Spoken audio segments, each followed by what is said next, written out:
Hello, and welcome to the War Report. I'm your host, Cyrus, joined by Quan. And man, we just came, we are back from a very, I guess, content heavy wrestling week, man. I don't even know what to say, man. There's just been so much wrestling content in the past couple of days. Feel like we haven't talked to each other in like 2 weeks on microphone. Actually, no, I don't think we even talked to each other the whole time. I don't think I No. texted you not once. I was going to, and then I was like, nah, he probably the don't only have service in there. The only people I text were the people that I was at Mania with. Yeah, right. And that is fine. We're gonna talk about that. I need to And hear. I'm I need to hear the whole story. okay. Currently, I'll tell you right now, everything's all good because I'm just looking at my COVID-19 test and it's negative.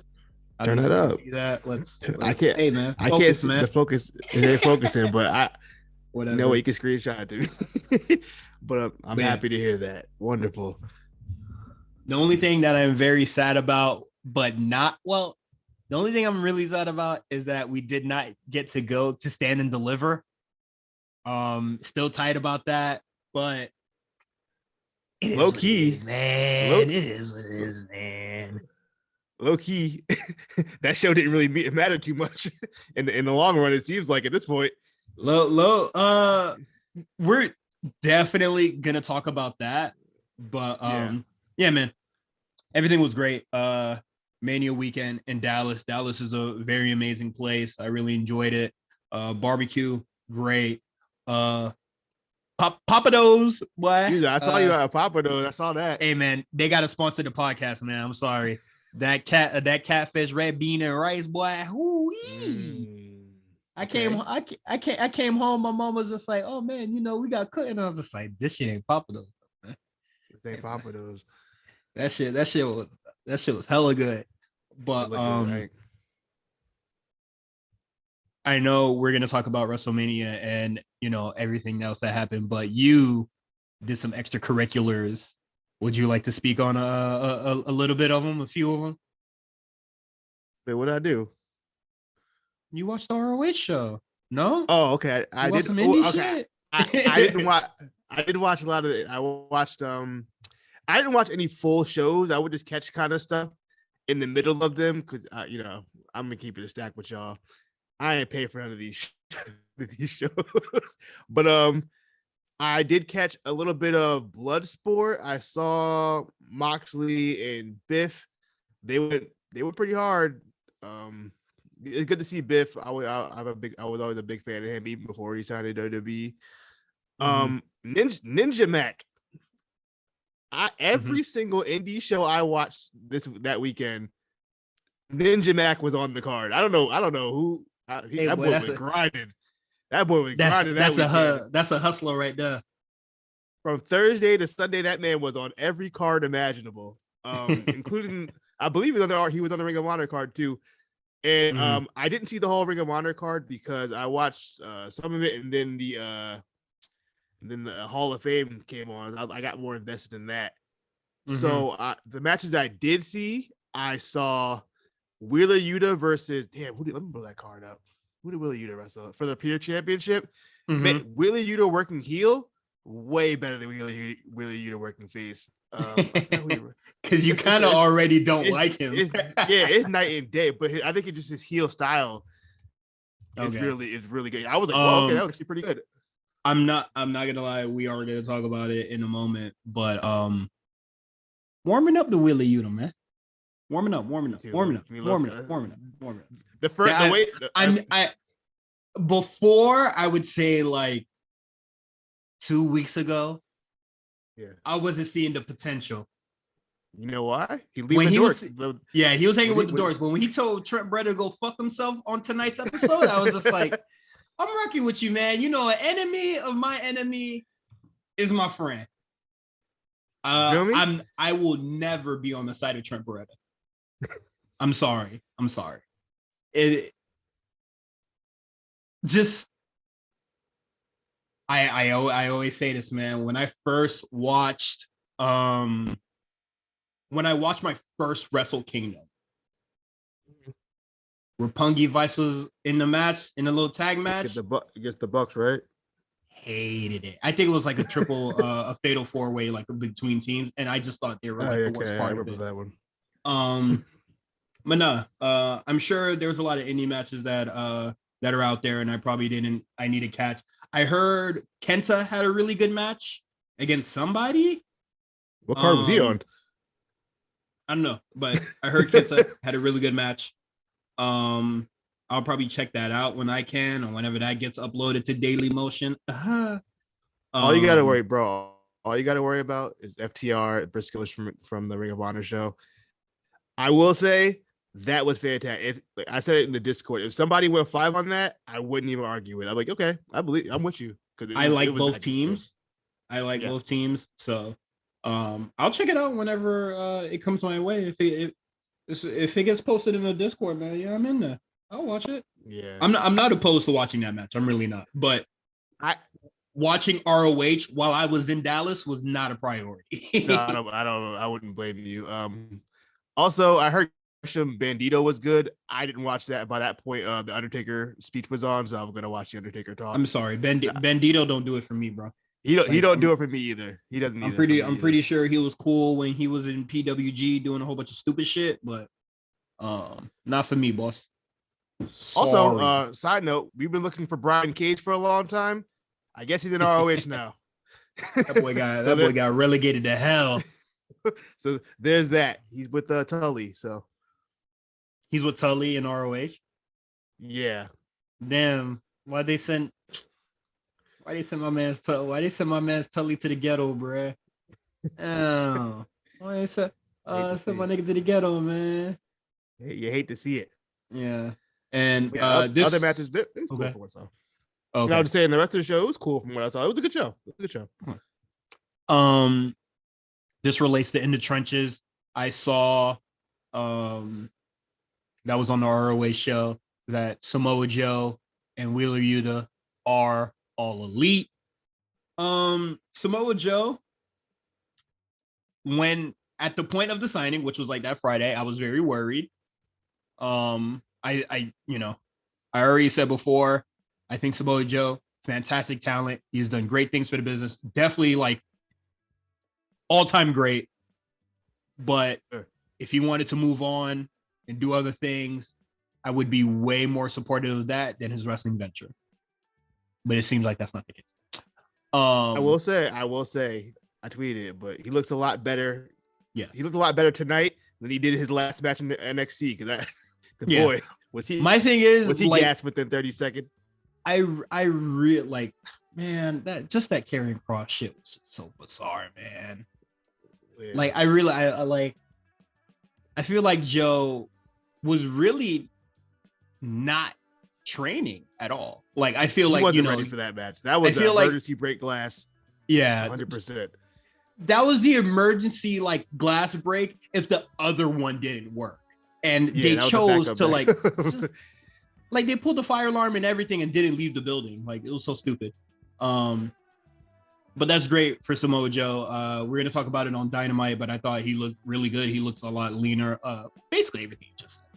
And Wheeler Yuta, hey man, I ain't gonna lie to you. I was just like, damn, you wasn't signed. You was doing per appearance for a year. For like a year, dog. Keep it on TV for like a year. Hey, easy.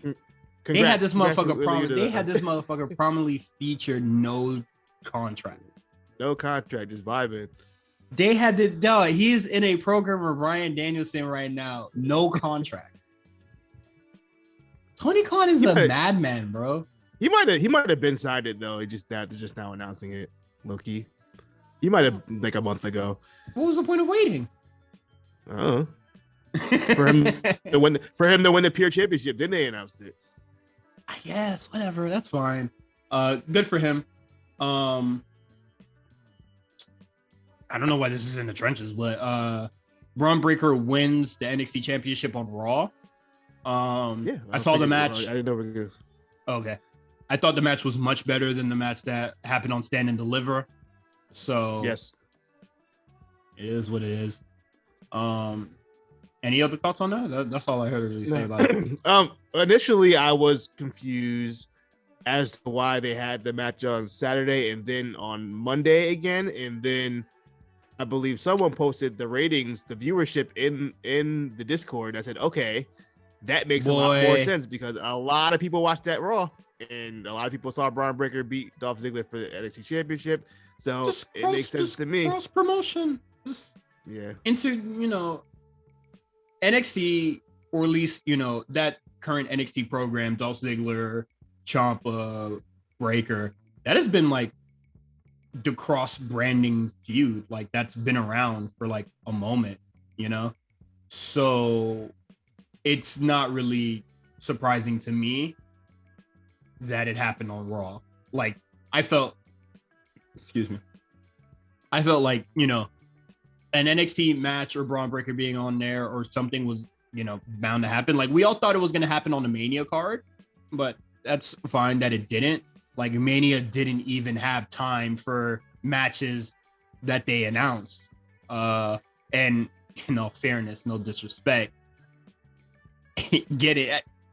Could have just said fuck it, threw that shit on SmackDown or some shit, honestly. But it is what it is. Next, this happened hours ago. Nash Carter of MSK is released, and I remember I was in the hotel room with Justin, Mark, and them. We were all watching Stand and Deliver. And when they won that tag match, Justin said, they are wilding, throwing it on MSK with this much heat on it. Yeah. Before I even say anything, I want to be sensitive to, anybody involved who may or may not have been abused. It seems like Nash Carter got released due to allegations by his wife, I believe, via the internet over the weekend. Just the last 4 days, there's been a lot of statements, some very confusing, some retracting allegations, then doubling down. Very strange. I would say it is like a very messy situation. That's all to report try to be professional speaking about this is absolutely nuts because it's just been a lot of he said, she said, and she said, and this happened. Just random stan accounts, I guess, from people who are actually friends with the wrestler, which friends with the wrestler. Just saying, you're saying this on Twitter, but you're saying this in text. How do you got their number? I have no idea. What is it? Wesley's wife is coming in saying, hey man, stop it. And all I have to say is I can understand Nash Carter being silent about the situation because he was most likely with the WWE and they were just like, don't say anything and we're going to investigate the situation. Now that he is no longer constrained to the WWE, don't Patrick Clark it, bro. Say something. Because it's looking bad. Just in case he has lawyers and maybe the lawyers said don't say anything yet. You don't have to say it just right now, but at some point a statement needs to be made. Yeah, something. Just even if it's the most basic statement, like, "Hey, I didn't do that," or "I didn't do what I was accused of." Once again, I don't even know what she's accused him of at this point. I really don't know because she said physical, then it became mental. Then she said it was physical again, and then said, "Whoa." I do not blame the WWE for being like, "Hey man, handle that." Get out of here, handle that. Whatever, because this shit is way too messy, bro. Extremely messy. I hope all parties involved get this figured out. And if it's not because of the Kimberly situation, and it's because of the picture that she posted where he's doing a very edgy sort of thing. Not a good look. Like that's an international company, and I'm telling you, they have you can't do that. They have way bigger assets to worry about. If you sorry to say, but you're pretty you NXT, you're pretty low on the totem pole, bro. If you're causing an issue, ain't no problem to get you the release. But yeah, It's unfortunate. I really feel bad for Wesley in this Yeah. whole situation. I feel terrible for MSK, especially since the allegations are still like kind of up in the air. In my eyes. Yeah, and just like he had, I mean, for what we know, he had nothing to do with any of this. So it just kind of sucks. I just kind of feel bad for him. Now his whole thing is derailed. Lord knows what they can, what he can be able to do after that. But they, hopefully, I mean, yeah, it just sucks for him. I think it sucks for him the most. I feel bad for him the most at this point. Which it's kind of he legitimately did not do anything. Yeah, and he kind of has to get punished for it. Yeah, this situation is gonna have to sort itself out, and when it does, I'm praying he gets his job back. I hope so. And if he don't, if they investigate and they find some shit out, then hey. They ain't no longer investigating. They said, boy, lawyer up, boy, and come. But if the legal situation with Kimberly, it could be he could file a defamation case because it cost him his job. It cost him money. So he definitely has a case in that. And if he doesn't win that suit or, the case or whatever, well, if he doesn't win it, well, goddamn, you must have really did that. Yeah, right. Did the physical part. But if he wins that case and WWE still doesn't hire him back, I think it's most likely because of the Nazi or the anti-Semitic book. I think that's. I don't think he's a neo-Nazi or anything. She also accused him and his family of being anti-LGBT and all that stuff, and saying a lot of remarks. It was in the same tweet as that Nazi thing. But I'm just saying, how I go. Hey man, what family is it? What family is not anti-LGBT? Well, she said him as well. He was also involved in that. Oh, okay. But no, yeah, we all got that uncle. Yeah, we all have that one family member that is. I mean, I think that saying that he's anti-LGBT is kind of, but it is what it is. Yeah. Yeah, sucks for NASCAR. Sucks for Wesley, man. As far right now with this whole thing, Drewski hands. Yeah. It is what it is, man. I do want to be a little more sensitive towards potential victims involved in this. Yeah. So, prayers up to everybody, man. That's all I'm gonna say to that. Yeah. And then moving on, our last topic here, our WrestleMania thoughts. And I just have 3 quick topics for you. We don't have to go too long or too strenuous. First things first, Cody's return. How you feel about it, man? I popped, man. There's more than one royal family. I popped. In my soul. I knew it was coming. The thing is, we knew it was coming. Yeah. It didn't matter. I still popped I had no idea. I was like, this is incredible. I don't know why. I just think the music hitting. When the music hit, I was like, oh, this is for real. He's really out here. And it was really. I would say I popped because I didn't think he was going to keep the music. I did. I figured because I knew he owned it. But if there's one word for me to describe this WrestleMania, it was just this is surreal. This is so absolutely. What is going on? I did 4 different times. I'm like, this is the most surreal shit I've ever. What is going on? My mind was blown watching stuff, and I was like, this. Sorry for the wrestling purists that are listening. I really enjoyed Mania. So Mania was there's a lot of really good moments in there, man. Undeniable. This show was so good.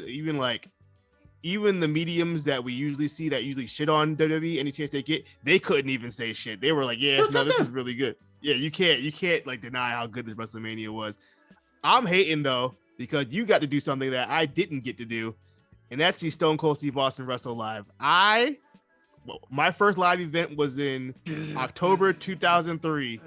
He had just retired, so I didn't get to see Austin wrestle. I've seen him live. I've seen him come out, but I never seen him wrestle. I never seen him or Rock wrestle ever. And well, shit, I ain't seen him and Rock wrestle ever. And just like, bro, it's just like, I can't this is. I was like trying to explain to my friend because he hit me up because obviously he's like, oh, Stone Cold came back. He heard about it, and I was like, dog, I can't believe I saw a Stone Cold Steve Austin wrestle in HD cameras. You know what I mean? Like, yeah.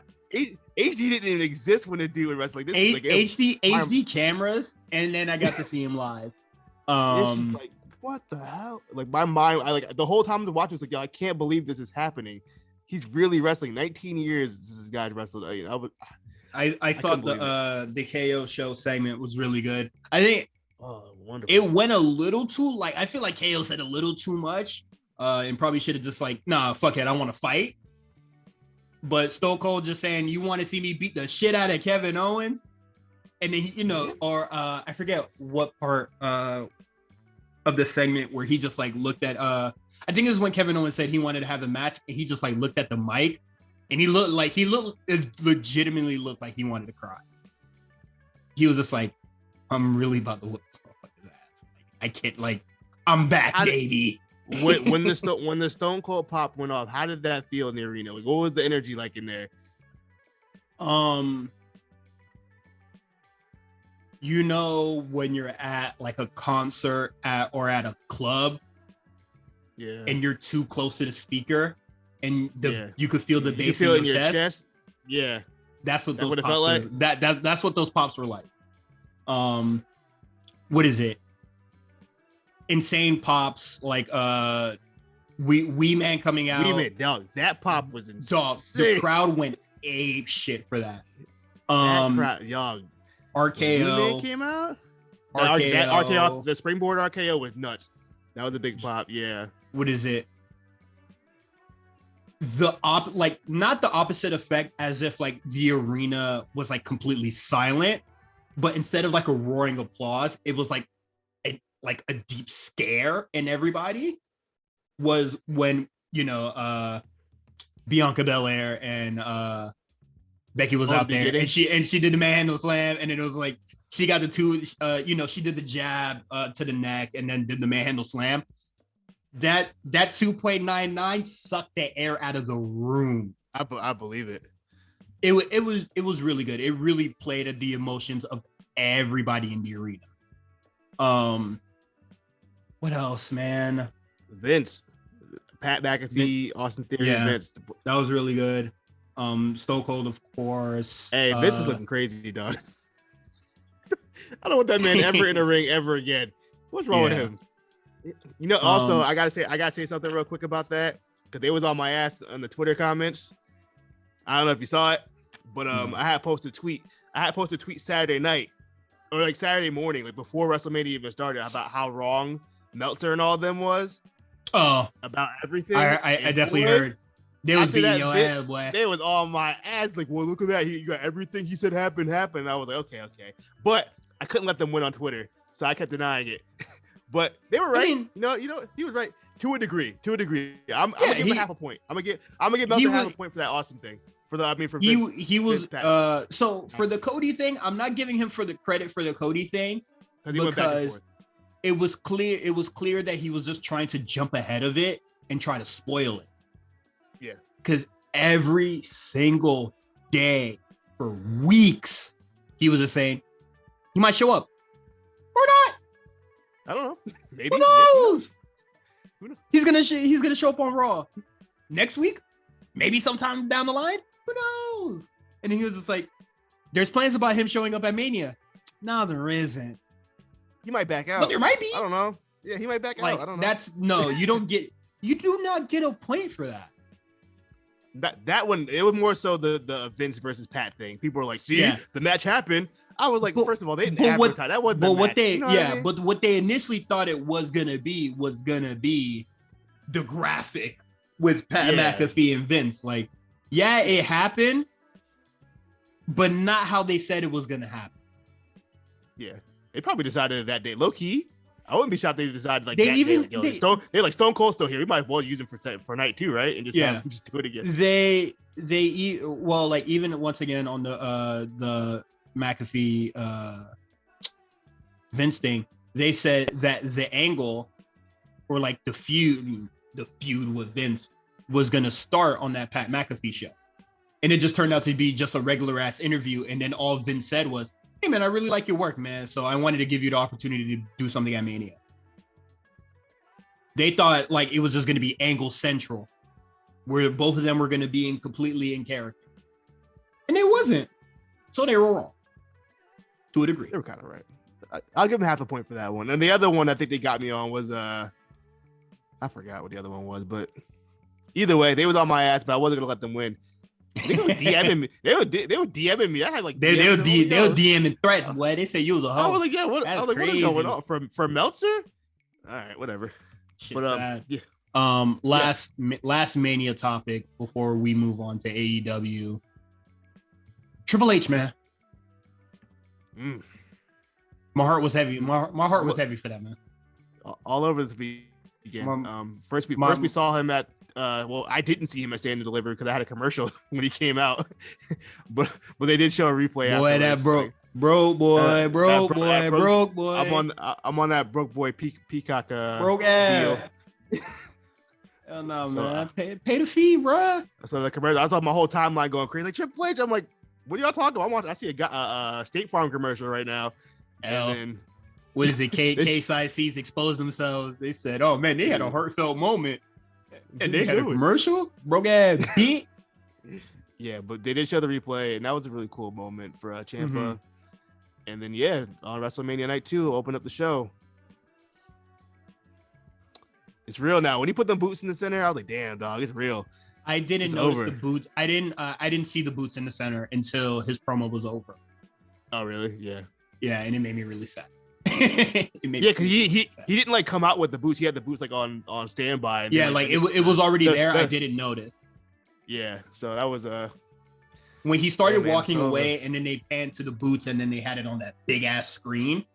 I was just like, oh fuck. It made me really sad. Yeah, but I at least got to see Triple H performance. So. Also, quick thing I want to add on, since we're almost done with In the Trenches. Congratulations to Shane McMahon. His son Declan McMahon has committed to the University of Indiana to play football. So made me feel old, because I remember in the WrestleMania 20 promo, you see him as a little baby. They're holding him in his hand in the beginning of the show. So yeah, I'm old as hell. So I was about to say, man, what are we talking about? Some unemployed wrestling, man? Nah, Declan McMahon. Come on, that's the future. It's a wild name, Declan. I hope he has a future in the NFL. Hey, if he gets committed to Indiana, that's a good school. That's a good football school. I don't know shit. I don't know shit about college sports, bro. He won. That was good. But yeah, man, that is it.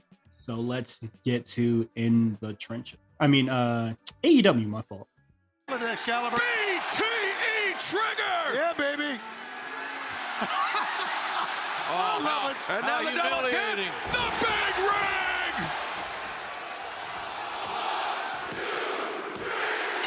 FTR continues to win. They continue to dominate tag team wrestling with a hell of a victory over the great Young Bucks. All right. So we didn't talk about AEW last week, but some things that we wanted to highlight courtesy of Quan.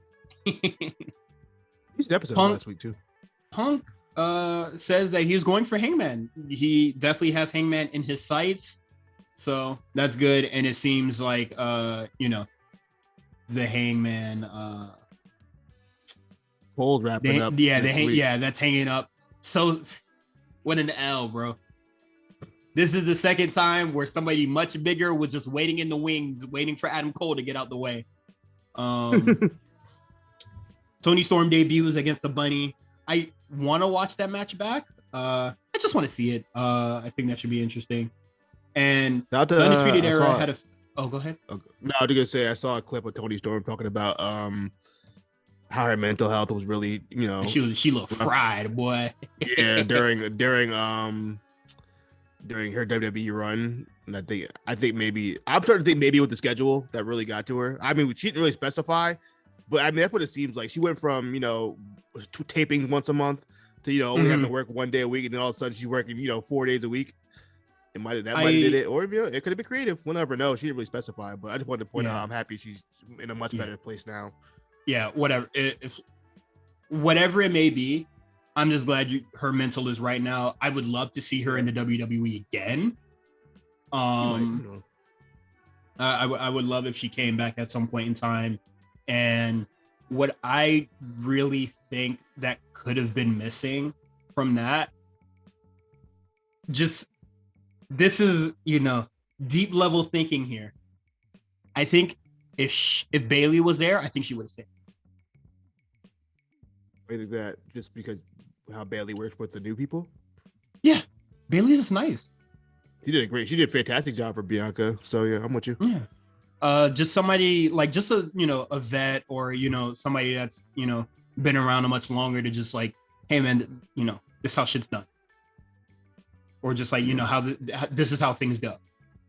Somebody to kind of just like ease them into it, and I think Bayley definitely would have been that person. But that is just my deep level thinking. What is the name of Adam Cole and Cole's faction? Like, do they have an official name yet? I believe it's Undisputed Elite. Okay. Ooh. They had a fake celebration. And then Hangman Page kind of just came in and like spoiled that. So yeah, nothing really happened. It was kind of pointless. I'll be honest with you, that it didn't do much for me. Yeah. I'm definitely missing something here. Actually, I think I got everything on AEW. If you just want to look back while I talk about this first part. Yeah, go ahead. Just like look at it real quick. Just to see if I missed any match. I'm missing the Jade promo. If you could just add that for me. No problem. Adam Cole versus Christian Cage in a match which is much better than I thought it'd be. I think AEW, like I think this episode of AEW is not a wish sandwich. Well, not a wish sandwich, but it was okay. Kind of. It was kind of a wish sandwich, but like a really good. Okay. So I just hit the fuck out of my mic. So the bread quality. Great, a baguette. The product, whatever was in between, some bullshit. The bread is phenomenal. But everything else was just kind of like in between. I like this episode a lot, actually. Honestly, I thought it was paced really well. I think the matches were good, except for one. I think there was one bad match because the other match I'm not going to count because it was like more of an angle than a match. But I would say this is probably my favorite episode of AEW in a very long time. Or like, I'm very positive on this episode, and that hasn't been in a long time. And honestly, it's not because of NXT and Raw having a very bizarre episode. It's really, separate of that. So Adam Cole, Christian Cage have a really good match, and Adam Cole wins. And this match gets major pluses from me because Red Dragon did not come mid-match and drag this shit out for no fucking reason. Like, this was just I felt like Christian was just like, cut the bullshit. Let's just wrestle, please. I'll tell you, you know what this is? This is like, I know because you don't watch Rampage. This is like an Adam Cole Rampage match. This is how they usually go. Okay. For the most part. That sucks that sucks that that's not happening on Dynamite because this was a really good match. Yeah, he's been doing these kind of matches. And yeah, this was another good one. Christian, when they let Christian wrestle, he can still work. I ain't gonna front like he can't work. Dude can still work. I wish they gave him more. I think they're kind of leaning toward that way. Just interesting opponents, man. Real. That's all you really need. Yeah. Yeah, man. Definitely a plus on this match. This was a fantastic opener for the show. And then Red Dragon comes out. They start beating on Christian Cage, and then Jurassic Express comes out. Then they run Red Dragon off, and then Hangman Page comes out. And I'm not the biggest fan of this part because he comes out and he just wants to talk. I feel like he should have beat Adam Cole ass, like no bullshit, and then said, "Boy, we about to be in Texas, and we're gonna have another Texas death match." Which I wrote when he was just like, "You're in Texas, so you kind of like, you know what that means." and I kind of rolled my eyes because I was just like, another Texas death match, bro. I don't even remember the last one. And it's gonna be on Rampage, so I'm really not gonna remember it. Well, okay, but it's a live Rampage, so I'm assuming is it gonna come on at 10 still, or is it come on at 8? It'll probably come on at 10. Oh, I mean, I wonder why they're doing a live Rampage. The last time they did a live Rampage was not long ago, actually. Yeah, It wasn't long ago. But yeah, you know why? Probably they're probably because they're doing no, because Battle of the Belts. Yeah, I think because they're probably doing Battle of the Belts Same after. night? No, they're probably doing Battle of the Belts that 'cause Battle of the Belts next week, right? Or 2 weeks from now. Yeah, so it'd be the day after that Rampage. So yeah, so maybe they're filming Battle of the Belts that Friday or something, and then they're gonna show the live Rampage. That is crazy to have the pay-per-view as the second. What's not pay-per-view? It's like a Clash of Champions. But still, like your special show being the second one because the crowd is gonna be tired. I mean, the last one wasn't that great, so I don't even know if I'm gonna watch the first one. I mean, the next one. I don't know. It's okay. But nah, match was really good. Post-match, not so great. Speaking of another match that is not so great, the tables match between the Hardy Bros and Butcher and the Blade. Oh my god, bro! This match is a stinker, bro. It might be in contention for worst match of the year so far. That match was ew. I know didn't even make sense. I know y'all hate the sandwich analogy, but this like the cheese gone bad, bro. This ruined the sandwich. I will be throw the bread out. I mean, throw the cheese out, bro. Come on, man. There's a little blue on that, bro. Throw that out, man. All right. So I've seen tag team tables match before where it's elimination, and once the guy gets eliminated, he just kind of leaves. Mm-hmm. This match, they were just like they were like fuck it. They were making it very clear. Excalibur was just like tables match, no disqualification, so don't complain. And then I was he just kept explaining the rules over and over again. And I just said in the group chat, like, does Excalibur really need to like over explain himself? Like, if Excalibur has to say the rules this many times, maybe he's just doing too much. Yeah, because the match didn't make sense. He had no choice but to explain the rule 10,000 times because nothing made sense. I'm gonna go over shit that didn't make sense in this match. First of all, number one, the first elimination. Yeah, Jeff Hardy was out in like 3 minutes. I'm like, yo, what? Yeah, he was out in 3 minutes, and it looked like he was hurt at first. I was like, is this guy hurt? Yeah, it was really abrupt, and the table didn't break for one. I would like when I was like texting, well, like just talking in the group chat, like I wasn't trying to be a hater, like I was genuinely confused. How is like in a tables match, you have to go through the table to be eliminated. So when he hit the table and it didn't crack, I was just like, is that elimination or not? Like, can y'all like commit to breaking the table? Yeah, Rivberg just like, no, he's out right now. So that part was confusing, and then he just left. And then Butcher and the Blade are having a handicap match with Matt Hardy, and then Matt Hardy puts Butcher through a table, and so he's eliminated, but he stayed. So my question is, why didn't Jeff Hardy just stay if there's no disqualification? That was already stupid. And then Jeff Hardy comes back out.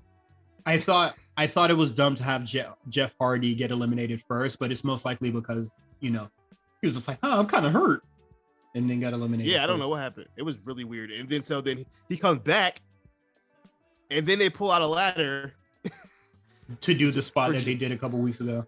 To do a spot they literally just did, 2 weeks ago, of Jeff Hardy jumping off something high. Mind you, he puts Blade through the table, but he's eliminated. So did that even matter? Like, did that count? That he put him through the table, even though he wasn't in the match anymore? None of this made sense. It was a bad match. Matt and Jeff looked terrible out there. Dog, they looked Jeff looked terrible. Yeah, Jeff looked. He looked worse than Matt out there. And I was just like, what the fuck? I'm sorry, man. No. Yeah, it just like compared to 2 weeks ago where they looked great, all of a sudden I don't know what happened in those 2 weeks. Mm-hmm. But they look like it didn't look good. That was a bad look. That match didn't do any favors for Jeff or Matt. Yeah, no. Yeah. Not bad good. Match. Very bad match.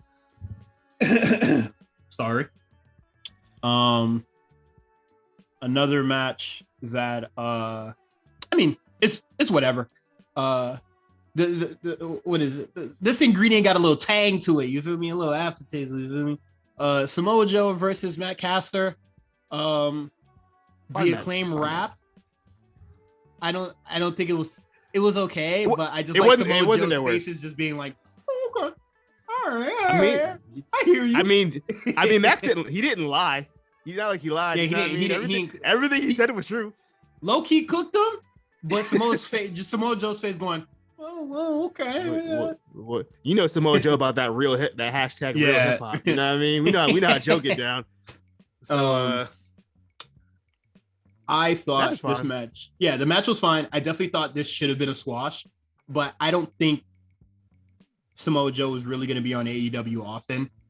So if he just wanted to play the hits, disappear for a couple weeks, I'm okay with that. Starts. Yeah, it is for the tournament, so he'll be back for the tournament whenever that starts. Yeah, I'm completely fine, okay with that. I know we might differ on this, but I definitely think he should have saved the Muscle Buster. Nah, the crowd was hyped for that. They wanted it. Yeah, the crowd was for great. the show. Great. They were great tonight. After watching Raw and NXT, fuck the NXT crowd this week.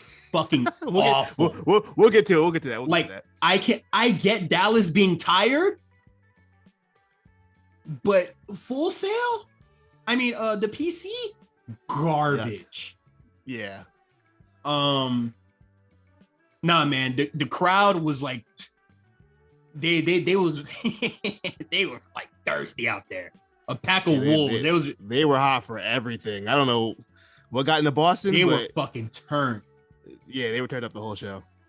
But yeah, I would have saved the Muscle Buster just for a bigger show, but it is what it is. If Samoa Joe's not going to be around much, like it's cool if he wants to just show off the Muscle Buster and then peace out. We haven't seen it in a long time. Mm-hmm. So that's cool. The bread to top off this sandwich, high quality, the finest baker, five-star baker. He's on Forbes. This premium quality, godly, all sorts of positive words, as if this actually had a build to it. Like this is something that like they could have really expanded upon for at least like I would just like 3 weeks tops. And I know people kind of say that about like Cody and then like Stone Cold Steve Austin. Well, Stone Cold Steve Austin, they were built to them, but they were built to those. Yeah, not so much. They were just the Cody not so much one, Cody, but like the Cody one, it was supposed to be a surprise anyway. This isn't supposed to be. Yeah, these are two established people that are already on the roster already. It started on Friday and ended on Wednesday. Yeah. I'm with you on that. A genuine build would have really like made this pure golden. This match, man. FTR is really fucking good, man. Yo, the crowd is so ready to just make them babyface and just get them. I mean, they basically are at this point. They gotta just do whatever the fuck they want, really, and I'm cool with that. Yeah, the crowd is ready to cheer for these guys. Yeah, the match was really good, man. FTR is on fire right now. Dax in particular, man. Dax has slowly become one of my favorite guys this year. I've always been a fan of Dax. Well, I liked FTR a lot. These are definitely my favorite guys in AEW current. Like these two are at the absolute top. Yeah, the guys. I like what Punk's doing too. Surprisingly enough, you know, funny. Yeah. All three of those guys. I love. They're probably all the exact same, all in the same group chat, just marking it up. Yeah. First of all, they all three need to get off their knees for Bret Hart. All right, man. He's absolutely. Good. We gotta relax. Stand up. We gotta stand up, please. But yeah, outside of that, I think all three of them are annoying outside of the ring, like in on social media. I can't stand any of the three, but in the ring, love those guys, man. They're working. Dax Harwood. AEW need. Dax Harwood. Hey, man. Sometimes we hate, sometimes we love. But tonight, we love you. We fucking with you, man. Also, absolutely crushed it tonight. You know what I liked about this match? You could tell that FTR kind of dictating the pace of the match because Young Bucks weren't really on their bullshit. So fucking absolutely. It made such a difference. Oh man. This is infinitely better than their first match. FTR, excuse me, I described it as in the chat, bringing them down to earth. Yeah. Whenever they kind of try to cook up some stupid shit, it kind of just, they come on, man, let's work this match. And it was just like, what's great is that, like, yes, the Young Bucks were kind of like, they're the heels in this, and then like they were definitely getting most of the offense at the start, but you can't do your stupid bullshit if bro is crawling on the floor selling like a motherfucker for it. Yeah. Really great stuff. I would say, like, you asked me when we got on here, like, what would I rate this? And I said, like, this could absolutely be 5, but I'm gonna knock some points off for the end, because that's when I think FTR kind of goes, okay, now we're gonna, like, do it your way. Just for like the last 2 minutes. Yeah. I can't say I wouldn't put it in the 5 territory only because I just saw FTR have a better match literally a couple days ago. So I couldn't do it. But nah, man, match is really good. As you guys know, I'm not a really big tag team wrestling guy. But FTR is the best AEW got right now, bar none. They prove why they're like they're the tag team in AEW. Them not having, the ROH belts, it looks nice on them. But the AEW gold is like, come on. They need that. You know what I like about the Ring of Honor? The Ring of Honor belts still look good after all these years, especially as they kind of retracted to the old belt, to the old belts. I didn't realize how great those old belts were until they got rid of them and got those other belts. I'm like, okay, yeah, the old belts are way better now that they have, like, when Wheeler had the pure title on his shoulder. I'm like, yeah, that belt looks really good. I don't like. Well, I won't say don't like. I'm mixed on the current ROH heavyweight championship. I'm not sure what it looks like. I Did it kind of would like the say, Intercontinental Championship a little bit? To me, a little bit, but it's a lot sharper. To me, it looks like Shadow. Like, if Shadow the Hedgehog was a title belt, it'll be that. That is the best. That is the best I can give Shadow you. the Hedgehog. Let's see what this belt looks like. Yeah, it is kind of a little pointier. It's pointy it's as not bad. fuck. Yeah, it's not bad, but it's pointy as fuck. I don't know if I like that. I like the old one better for sure. I know I'm the nostalgia stuff, but yeah, no, the older one looks better. Honestly, just like the what is it? The round rectangular shape for belts. I fuck with it. I like it. Yeah, it just hits like that's just, this is fire. But yeah, man, clean. The match really fucking good. I absolutely, if you don't watch AEW, I absolutely recommend going out of your way and watching the full match. It is actually really, really good. This will definitely, like, by the end of the year, that will be in my top, like, AEW match. Easy. For sure. Top yeah, 3, for sure. Easy. Got a lot of year to go. No, they ain't topping this. in the tag team division, if it's not FTR having another banger later on this year, they're not topping this. Okay. In the AEW realm, if they had we got the Bryan and Moxley. You know what I mean? If they have a match with FTR, and then Moxley's not doing his weird, I'm gonna bite you shit. That's cool. But yeah, quick hits. We got Captain Dean getting another fluke victory on Sean Spears. I love this whole segment, man. I don't count this as a match. This was a segment, and okay. I loved all. You didn't like this? I thought Wardlow was crazy over. Okay, you're right. I do like bits and pieces of this. I like the Wardlow part. What is it? Jim Cornette literally like booked this in like his last week's show when he was talking about like last week's segment, and then Tony Khan was just like, I'm sure that probably a core. Let's get Tony Khan some credit. Maybe he came up with it himself. He booked it like word by word. I'm actually gonna send you the video so you can listen to it. He did it, but I mean that was the obvious way to do it though. That's not even like I would have booked that. You know what I mean? Well, you're much smarter than Tony Khan. I don't know. I'm just saying. You're welcome. Thank you for the compliment. even though I know what it was. Look, regardless, look. Great. Whoever came up with the idea, it was a good idea, and Wardlow is overboard. Look, man, that dude is over. Wardlow's part of this segment is the only good part of this segment. I mean, that's the whole thing. The match was just to have all the people out there. So I'm cool with that. So I mean, I think it did his job. Sean Dean got a little fluke win. Now he has to wrestle MJF next week. So I'm sure MJF will win that. But it's cool. I think everybody benefited from that segment. And I think it was. I don't think everybody benefited, but I think benefit from that. I think Wardlow, I think they all benefited from that. I don't. Sean Dean but benefited. All person is Sean Spears, but no one cares about Sean Spears. So Sean Spears definitely a benefit. I didn't think MJF benefited. I think Wardlow is like he took 100% of the pie here since he was the only good part of this fucking segment. But moving on, we got Bryan Danielson is going to beat the shit out of Trent Beretta in a couple weeks to prove that he's better than Wheeler Yuta. Doubt. That's not a couple weeks. That's on Rampage. Oh, I'm so sorry.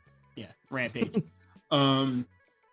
Moxley is going to beat the shit out of Wheeler Yuta again, but I think this is not going to be a squash. This is definitely going to be the redemption from when Moxley came back, beat the shit out of him, and then left. Oh no, you missed. We didn't talk about last week. Wheeler Yuta and Bryan Danielson had a great match as well. And you told me that. We didn't put it on the beginning, but I forgot to add that in. There's context to that. Yeah. Oh no, I knew the context. My fault. But that'll be happening on Rampage. So at least 3 decent matches are going to be happening on Rampage. Rampage might be all right this week. Hey, man, also, Tony Khan said, all right, man, we're not going to make Hook the focus of this. Let's actually make the show worth watching. Hey, man, I think last week's, if I'm not mistaken, last week's Rampage was decent too. I forgot what was on it, but you always say Rampage was decent stuff. Yeah, last couple weeks it hasn't been that bad. It really hasn't. I'll be honest with you. But I've watched so much wrestling in the last like 72 to whatever after it comes to 90 hours. I don't know how many hours it's been. But like I'm just like everything just like a blur at this point.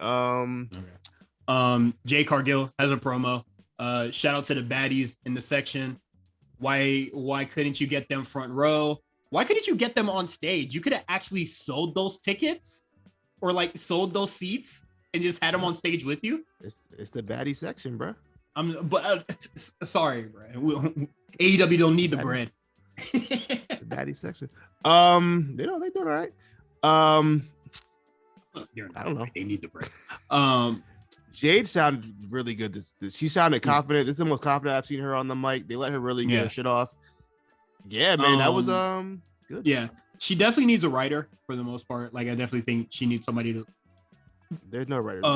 What is it? What was I gonna say? Like confidence, voice, projection, all that really there. The words, dialogue.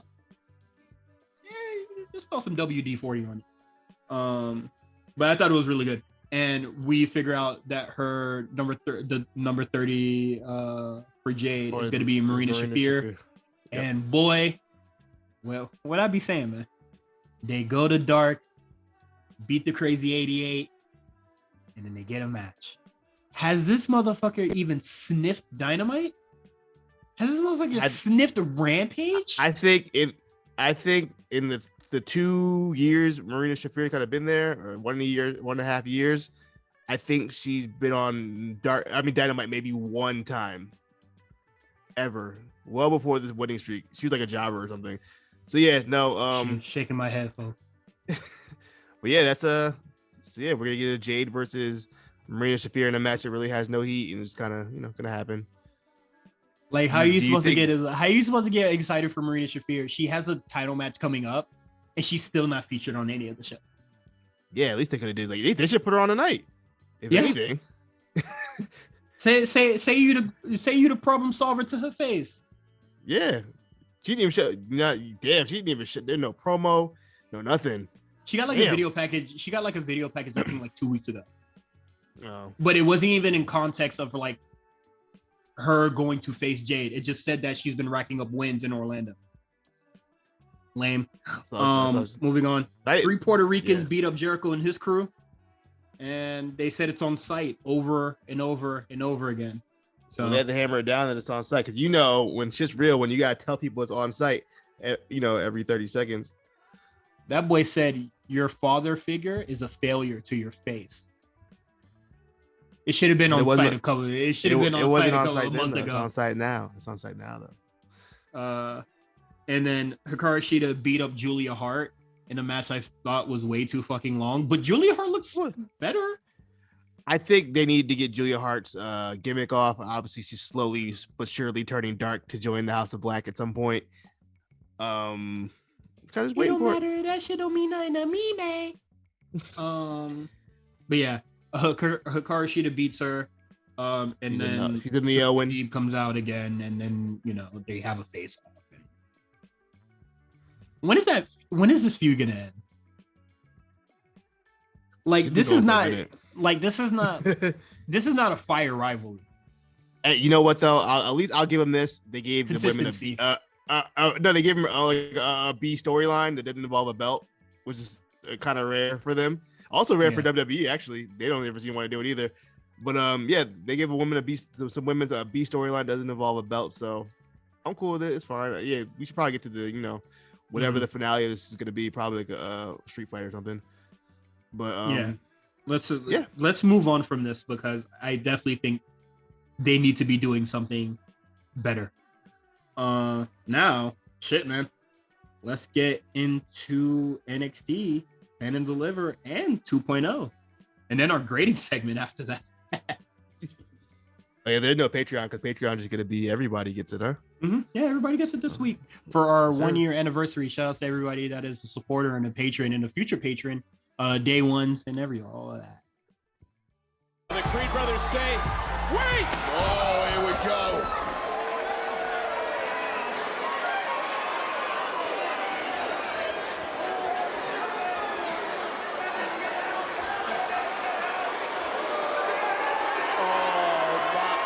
That's the former NXT UK Tag Team Champions. Yes, it is. The cat is finally out of the bag. I know these English lads very well indeed. Let us introduce ourselves. Elton Prince, Kit Wilson. We are pretty deadly.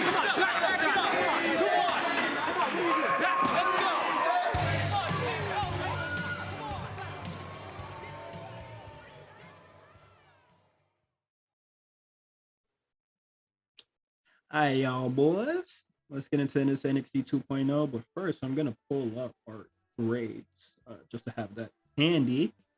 All right. So, Stand and Deliver.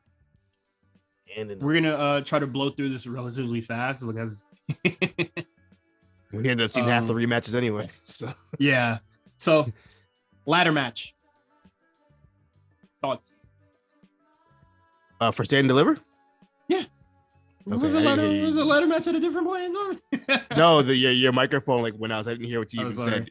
Ladder match. But the ladder match. Well, first of all, I want to just talk about the whole vibe of the show. It was weird watching wrestling at 12 o'clock in the afternoon or 1 o'clock in the afternoon. It was kind of throwing me off a little bit. It needs to happen more often. I think Meals kind of talked about it on the A show this week. It made this show feel like the matinee for everything else instead of its own kind of event. Well, it wasn't bad. It just didn't feel as special as a takeover usually felt. It felt kind of like I kind of wish it did this on Wednesday. It not being on its own night, yeah, I can get it. Yeah, I get it. But where the fuck were you gonna put the show? That's the only thing. They had no other choice. They could have done it on Wednesday, but yeah, they had no other really choice to do it. You want to throw this show on Wednesday? I don't know. Well, was it the last Stand and Deliver like 2 nights? Yeah, it was 2 nights. It was one was on that Tuesday, and then they did Peacock on Wednesday. Maybe they should have. They could have did that. What I'm saying, they should have did that. Yeah. You're right. But, you're right about that. But yeah, man, so they wouldn't have that stadium. Yeah, they wouldn't have. That's the only thing they wouldn't have the arena. Which I'm surprised. I'm surprised they didn't do.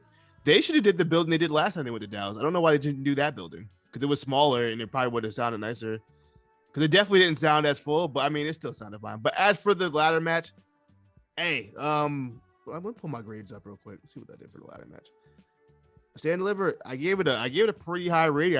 I love multi-man ladder matches when they're done not too wild. Like, unlike the AEW one from Revolution or whatever the hell it was. The one where they're walking miles away from the fucking ladder to win the match.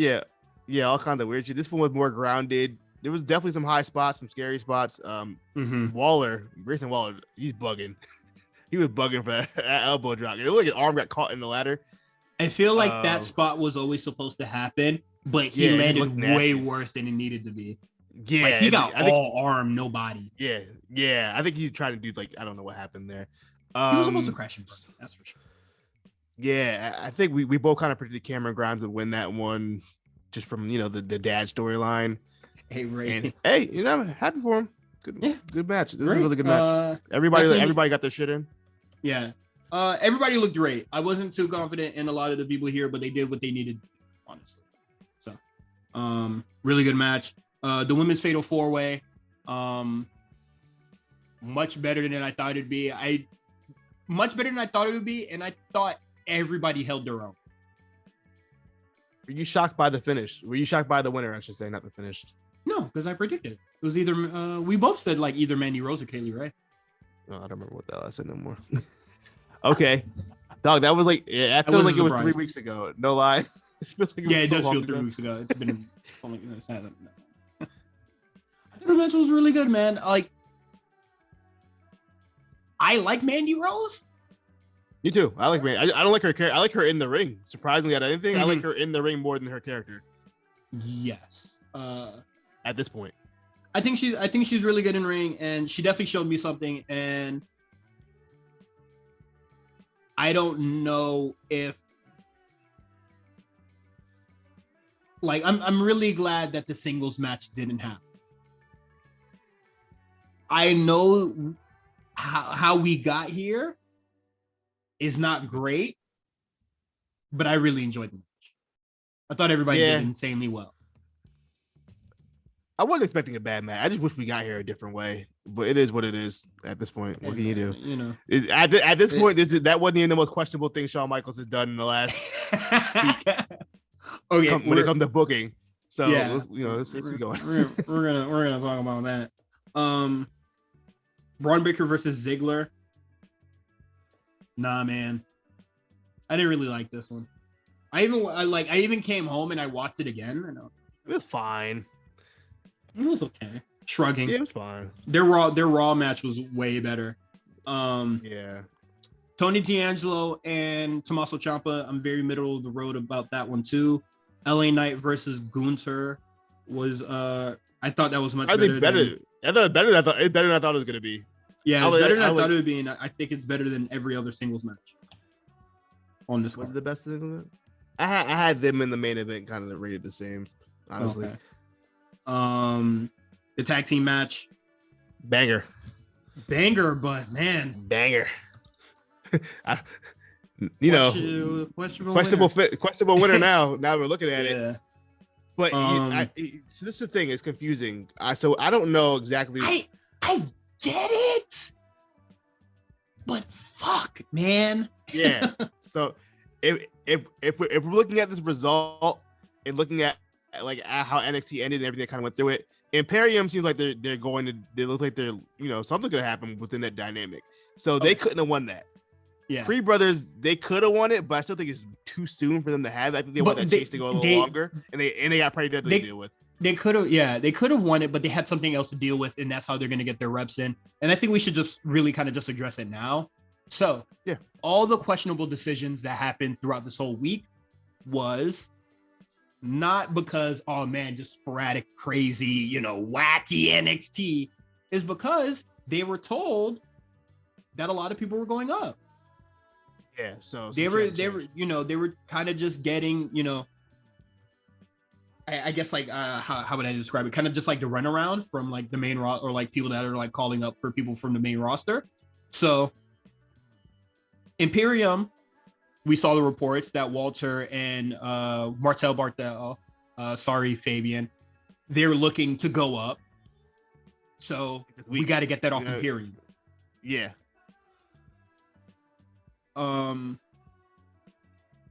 what is it? I felt Toxic Attraction losing, and then Raquel and Dakota win it, and then it was just like, okay, they won it, but we want Raquel. Yeah. What? Like, why'd you like? Why ain't talking to me? Why ain't talking to me Saturday and said you wanted her? So you think that's what happened? You think that like Yes. after like Saturday, That is- we want Raquel? That is That's the only absolutely thing that what makes happened. sense. It only thing Because that would make sense to do that. Because another report came out and said like they were always talking about bringing Raquel up, but it never Right, came they into did. fruition. And so Yeah. they were just like, all right, fuck it. You're not going to take her? Let's crown her. What the fuck you mean you want her now? Yeah. That had to be You pretty know? frustrating. Like I definitely think that's the case for a lot of it. Like it was just kind of getting a lot of the runaround from, people getting called up or not. Like, trust me, guys, I get it. It is frustrating. It is annoying, but that's the truth of the matter. Because we all wanted call ups. I will It just, say I was happy. you know, I was happy I did not see Io Shirai or Kaylee Ray on my TV screen on Wednesday. you Or might on see it Tuesday. next I was week. like, that's a good start. That's a good start. Yeah. So that's the reality of the situation. Like, of course, we didn't think that fucking MSK was gonna get fired. I don't think Shawn Michaels thought they were gonna get Nash Carter was gonna get fired. When did the allegations come out? When did that happen? Was that Literally Saturday like the start morning? of that week, like last Monday. It was last Monday. Yes. Damn, was it that long ago? It's been a week. Yeah. Because Damn. she okay. said it Monday. It said 24 hours, which was like, okay, like, you're gonna like air them out when NXT starts.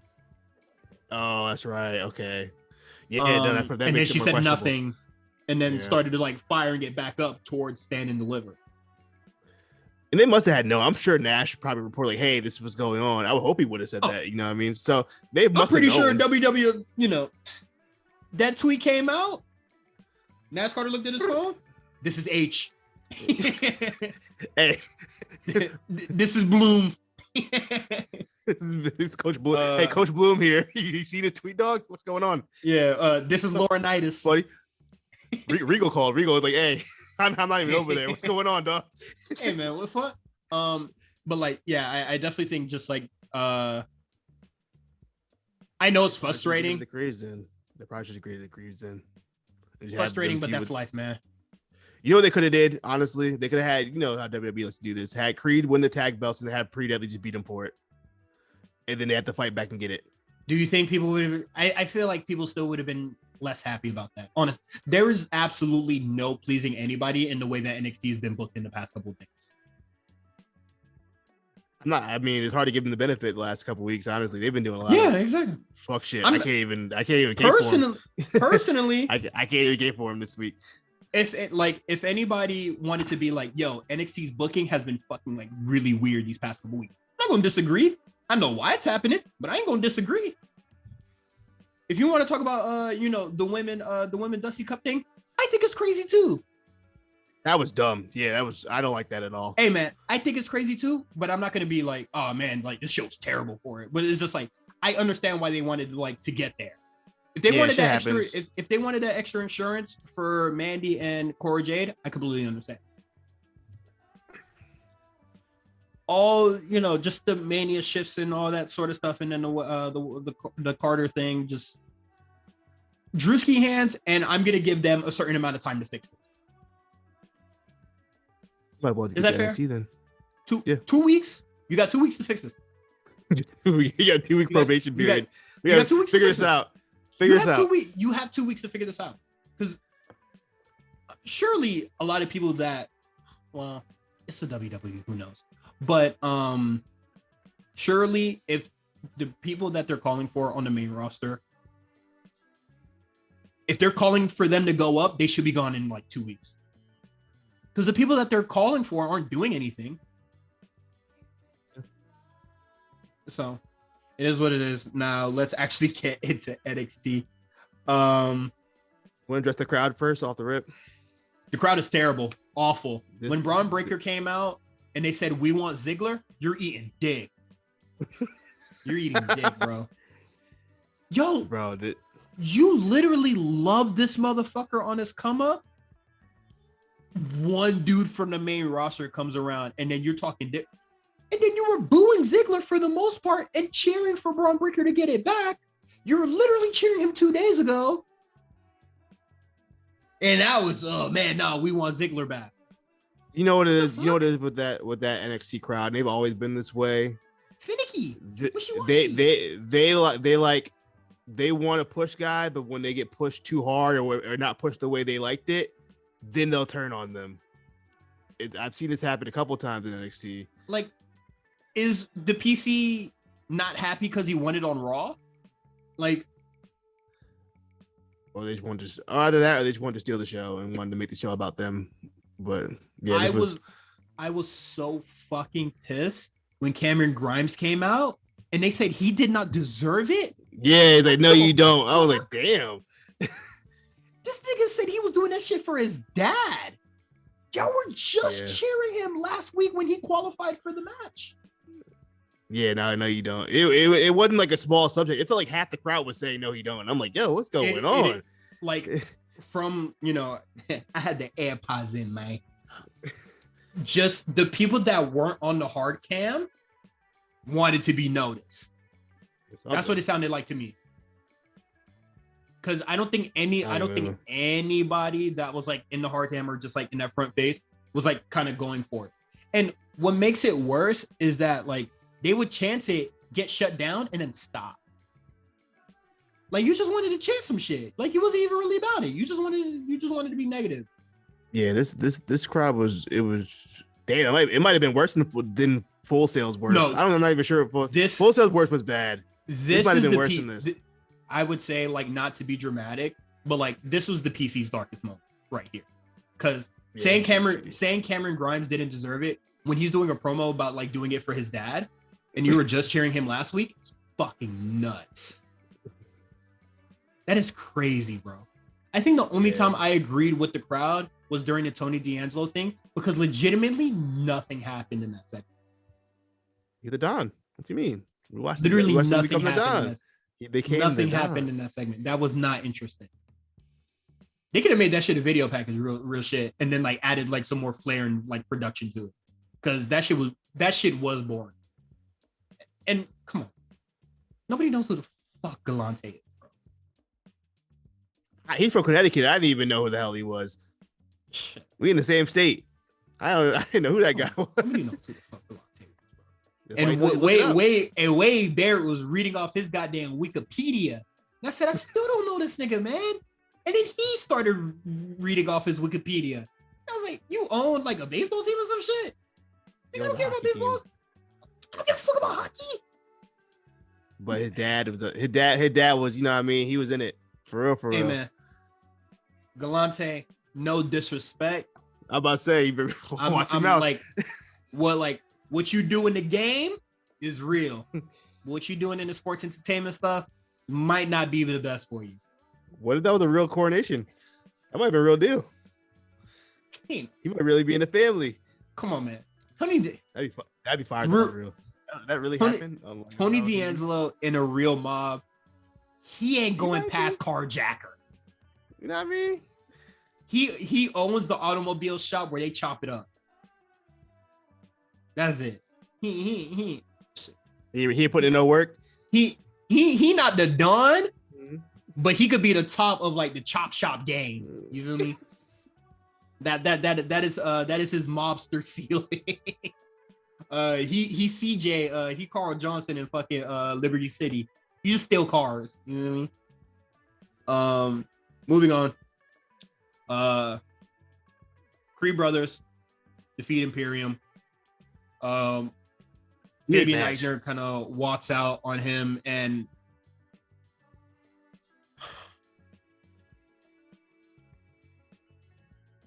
just call up shit, bro. Like this call up, like we didn't think call ups would be like this detrimental to the fucking show.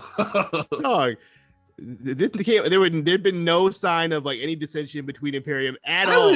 I was just like, you mad over this? At all. Damn. Imperium been together for like 4 years on the main on WWE TV. my thing is normally with wrestling, oh, you took the pin twice. Okay, like me and Walter are leaving you. Yeah. But Marcel stays. You know, like what the fuck? Yeah, head hurty. Call-ups bad. Yeah, this dissension came out of nowhere. All of a sudden, I don't know. I'm like, oh, okay. The call-ups is really shifting things around, and I'm gonna relax. But in 2 weeks, I'm about to wow. You got 2 weeks to make this right, Sean. Toxic Attraction beat Raquel and Kai, and I thought this match was way better than the Stand and Deliver match. This shit was really this was really good. I know we're gonna talk about this in the grading segment, but we haven't seen Toxic Attraction since Valentine's Day, or what is it, Vengeance Day. How do you feel about Toxic Attraction?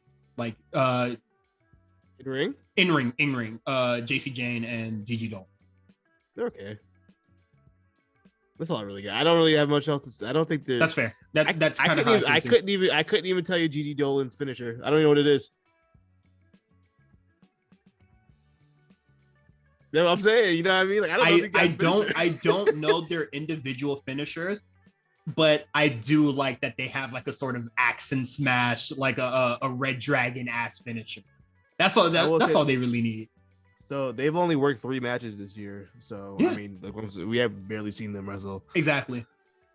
So when they lost, I was just like, okay, that's great. Now you could fight to get your championship back and have a lot more matches, Then they won it back. So I hope they have more matches. Dog, if I see Dakota, I mean, we will see Dakota. If I see Raquel on my screen next week on NXT, what are we doing? Raquel got 2 weeks to be gone. We got 2 weeks. 2 weeks. We know what Dakota's doing next week. So 2 weeks. We know what Dakota's doing next week. I don't know what Raquel's doing. I better not see her. It's not that much. Yeah. And like you said, well, I think they're trying to run the same finish that they did at Stand and Deliver, but Mandy Rose said, sleepy bitch, and ran up on Wendy Chu, and then Toxic Attraction won. So that's fine. You know what I appreciate about NXT characters sometimes, though? They're not made to look stupid. You know what I mean? Like, they weren't going to fall for the same thing. So, well, Yeah, sometimes a lot of them look stupid. We're going to talk about it in quick hits. But there's certain times where, like, okay, that made sense. Like when Tiffany beat up Saray before she could transform, that makes sense. And that is something people have been trying to say. Just like, why don't I just beat your ass before you get there? In the most nonsensical way this gimmick is, that made sense within the confines of that gimmick. And then also, hey, Wendy Chu screwed us over on Saturday. Let's make sure she didn't come out this time. You know what I mean? Like it makes sense. Or when you do come out, I'm prepared because I'm not prepared for a match. Like I'm literally doing nothing tonight. I'm just gonna run defense, and she beat the shit out of Wendy Chu. Yeah, it just makes sense. She beat her ass whipped the last couple of weeks too. Yeah. I thought this match was a lot better than this. I really don't remember the kickoff match, so I couldn't even tell you how good it was or what. I thought it was better. In a very bizarre match, but now we know why, because hashtag call-ups. Braun Breaker defeats Gunther in a hey man, this episode bizarre, weird, just I don't understand. But like, hey man, NXT, it is April, still on a good main event streak, man.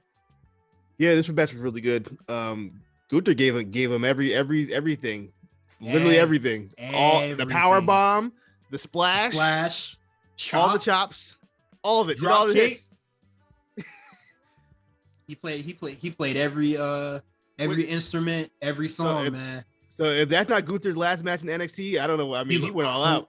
Nigga, he went all crazy if he shows up in the next couple weeks, bro. Yeah, he got to go at that point. If he doesn't, like, 2 weeks. And what needs to happen here is either they squash whatever this Imperium thing is, or just address Fabian Eichner.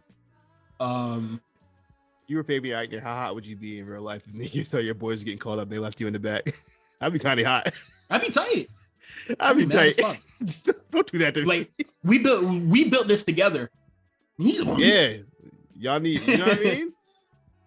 So there's rumors people are saying, people are kind of just assuming because he's Italian that he'll end up being kind of with Tony D'Angelo. Oh, whatever. The Don needs goons. So That's what I'm saying. when I saw that tweet, I was just like, I mean, yeah. I don't know. See. I think terrible for Fabian, really. But Yeah, if he's solo, I think it could be kind of rough for Fabian. I don't know how much personality that guy got. Yeah, he hasn't been able to showcase it. He been there a while. I ain't seen nothing of it. And then he gonna be with Tony D'Angelo. Well, at least Tony D'Angelo got personality. Not a good one, but yeah, I hear you. But yeah, man. Braun Breaker, Gunther, really good. And then to finish off the show, Joe Gacy has been, just being creepy throughout the whole show. Just being. It was a good little red herring because we thought we were talking about Draco the whole time. Oh yeah, Draco don't give surprise. A shit. That boy at the end of the show said, "Hey, Braun, got your daddy." Yeah. So he kidnapped his father. Don't know where he's keeping him, but if they were to run this match like in a takeover in a different stadium, how funny would it be if this was a short cage match and they had Rick Steiner at the top, Rick Steiner on a pole. Just get a little old school with it. You feel me? Just shark cage him, bro. Rick Steiner on a pole. Might as well. Oh, don't do that. Yeah, they did Buff Bagwell's mom. Hey man. Shout out to the fake Buff Bagwell on Twitter too. I don't know how y'all falling for that. That ain't really him tweeting. The fake Bagwell joint killing me, bro. That ain't him tweeting that. Whatever. Quick hits. Cameron Grimes will be facing off against Soyo Sikoa. I think that is a good starter feud, and I think this is a something good for Soyo Sikoa to do post stand and deliver. That's really good. This is the first time he mentioned the bloodline in his promo on Tuesday. I thought this nigga was forgotten. Suddenly, this nigga has a family. I thought he was from the street. That's what he told me. That nigga said his family abandoned him. Now you claiming him? How you a crip? Now you a blood? Come on, man. How you do that, man? Terrible segment, terrible match. Loomis and Duke Hudson. You on board with me yet, man? How terrible this is? This is some of the worst shit. No. This is terrible. This is terrible. I think the men are the worst part of this thing. I've never been a big on Dexter. You're more of a Dexter fan than I am. Duke, I want Duke playing poker again at this point. I don't want to. Whatever this shit is, it's not good. I am legitimately a fan of everyone involved here, but they gotta separate. This is terrible. Y'all really have to do y'all own thing. You know this is gonna lead to, right? I don't care what it leads to. That's the thing. I'm telling you, you know where it's leading to. But I don't care what it leads to. They can leave all four of them in the bed at the end. And then there's some weird orgy shit. I'll tell you it's gonna happen. You know it's gonna happen. Room for what? I just think they all just need to get away from each other. Like Indy and Persia are they are legitimately hilarious without the other two. Loomis adding nothing to this because he doesn't fucking speak. So you're not adding anything to this. It's not more funny with you here. I think what is it? When you drew Gunther, that was cool, I guess. But don't care. Can y'all? So at first I was just like, well, at least we're actually gonna get a wrestling match out of this. They actually got in the ring, the bell rung. They did have a match, just with the dumbest ending. Yeah, I ain't never seen something so stupid. I can. 2 weeks ago when they did that other dumb promo. When it was just fucking. Yeah, this is terrible. This is not good TV. I'm sorry. I didn't think that segment was that bad, but I definitely think this is worse. Bad. I think this is worse because they actually wrestled And it was just like, oh, they're actually having an okay match. Okay, but like they were stuck to the turnbuckle, but what was actually holding them together? Our love.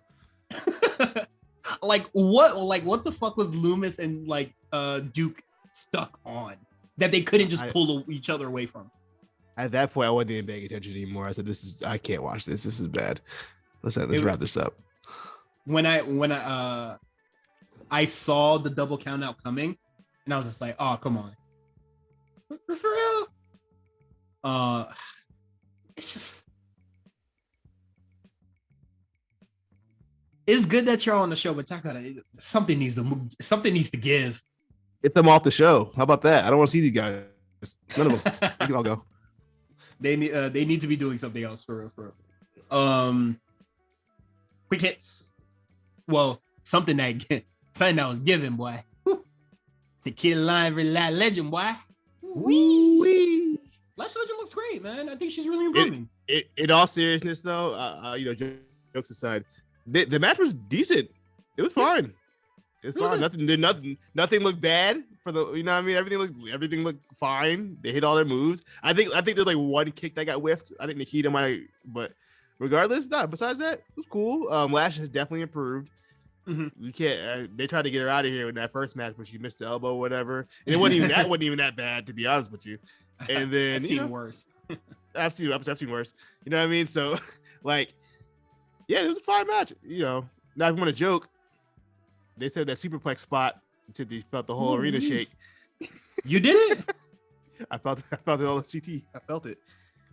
Boy, my phone screen. When they did that slam, they hit the ECW cam where niggas just boom. That shit shook the room, boy. But yeah, good. I'm curious to see where they go after this. Both of them. They're back. Honestly, that's the 5. they wanted to go. They wanted to be a tag team. That'd be dog. If they're a tag team, Jesus Christ. An actual tag team, guys. I think that'd be cool. Be nuts. Like Typhoon and Earthquake. Yeah, I just think it would get them both on the show together and both them get their reps, like, and plus that division needs tag teams, especially if Raquel's gonna leave. So yeah. That is it for AEW Bizarre episode. 2 weeks, Sean. You have 2 weeks to get this shit right now. I think we missed something. Did we miss something else that was bizarre, or did something else? No, that's it. The only thing I didn't put on the thing because there wasn't really much. Tiffany Stratton was just like, Mr. is fucking weird, and that was like it. Okay. What is it? Draco Anthony and Diana Quinn are still whatever. It was in the locker room together. Like, y'all don't hang out nowhere else. What else? You didn't mention pretty deadly. We didn't mention them. I am so sorry. I know we missed something. Yeah, Pretty Deadly showed up. One of them got a name change. They look great. They both got name changes. Oh, they both got name changes? I think they're both their new names are hard. Yeah, it's one of the few times they actually, you know what? They did the right choice changing the name. This is much better. My favorite A-Kid, please change A-Kid. Oh, A-Kid, you're time. So start drafting soon, bro. You better be Ashton Kid or some shit. Ashton Kid. My favorite thing about the Pretty Deadly debut is that motherfucker cannot keep his hair in his hood. Like his hair is literally like, come on, bro. I know you can slick that silver shit back, hair. Bro. Yeah, that silver hair. I saw that shit and I was just like, oh, that's Pretty Deadly. Like, there's no mistaking it. But great addition. Hopefully, come on. We need one woman from UK to come through. Just one.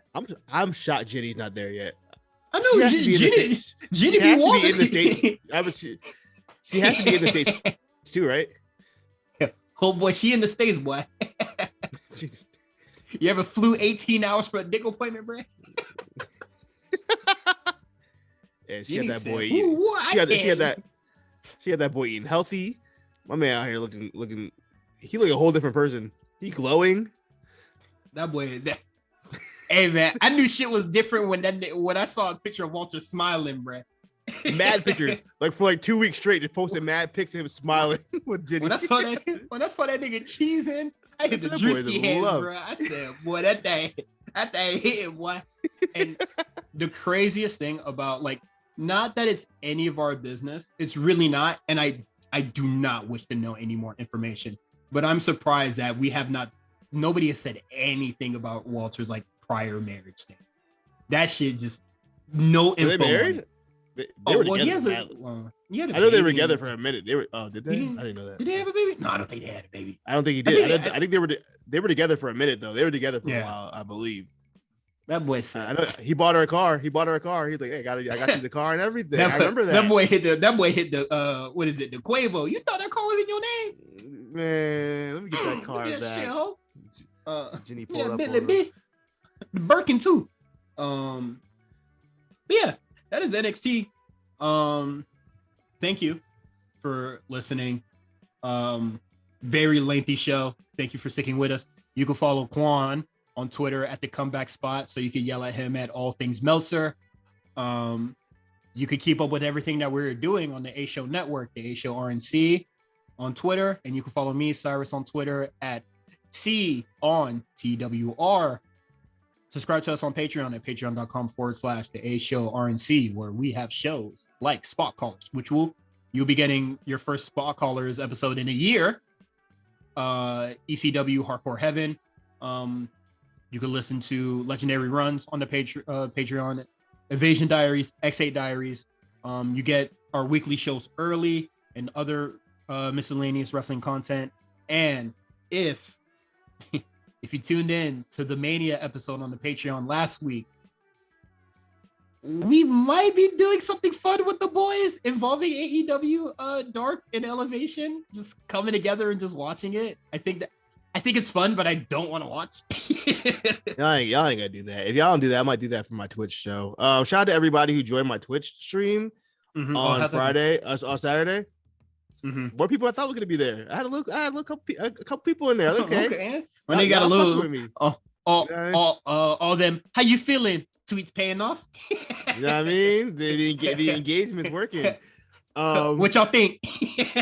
What y'all think? Thoughts? Question mark. I'm not doing that. I'm gonna make a graphic. Don't even just make a graphic like thoughts. That just says thoughts. Yeah, thoughts with the thinking emoji. But yeah, shout out to everybody who came into my Twitch. I'm gonna do it next time. I'm still trying to figure OBS out, but yeah, man, it was really fun doing that. That was really cool. I was on there for like an hour. I didn't think I would be able to do a whole hour just talking to myself in the chat, because I was like, I hope there's an actual chat, but there was an actual chat, so I had people to talk to, so it all worked out. You think you can't handle talking to yourself alone or by yourself? Huh. Weak. Yeah, thank you. I'm gonna do it again. I don't have a date yet, but we're gonna figure. I want to get you on there. I'm gonna get you on the. We go. What is it? On Mondays, Tuesdays, I'm off. So if you want to come on there and then watch fucking some AEW bullshit, or watching whatever matches that you could put on without getting doxxed, sure. Yeah, I'm not sure the rules about that. I really don't know. I gotta look at it. Hey man, I saw a nigga watching episodes that everybody hate Chris on Twitch, bro. So yeah, I know they ain't about to be mad on some fucking All Japan Twitch match. Is weird. Twitch is weird because they're like for some reason everybody's able to watch like Kitchen Nightmares on there. I see a lot of people watching Kitchen Nightmares on there a lot. So I think it's one of those shows that just happened to passes the whole thing. I would follow one channel. They were watching Degrassi for a minute, because Degrassi's on YouTube. Like you can just look up the whole show, like the whole series is on YouTube. So they were like watching it on YouTube. So I don't know the rules. So like, hey AEW, if y'all listen to me, can we watch your content on Twitch, like the YouTube stuff? Like, is that cool?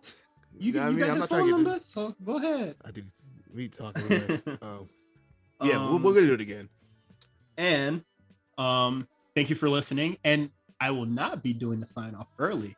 Right now, we'll be getting into our grading segment for the public feed. Everybody involved, man. So get ready, strap in for this one.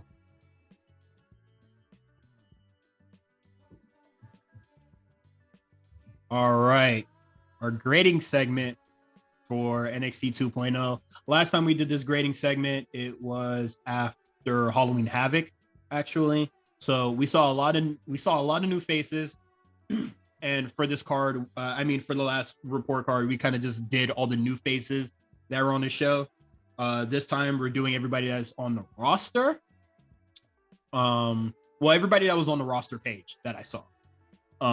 So yeah, now that we have like an established roster, it's been 6 months.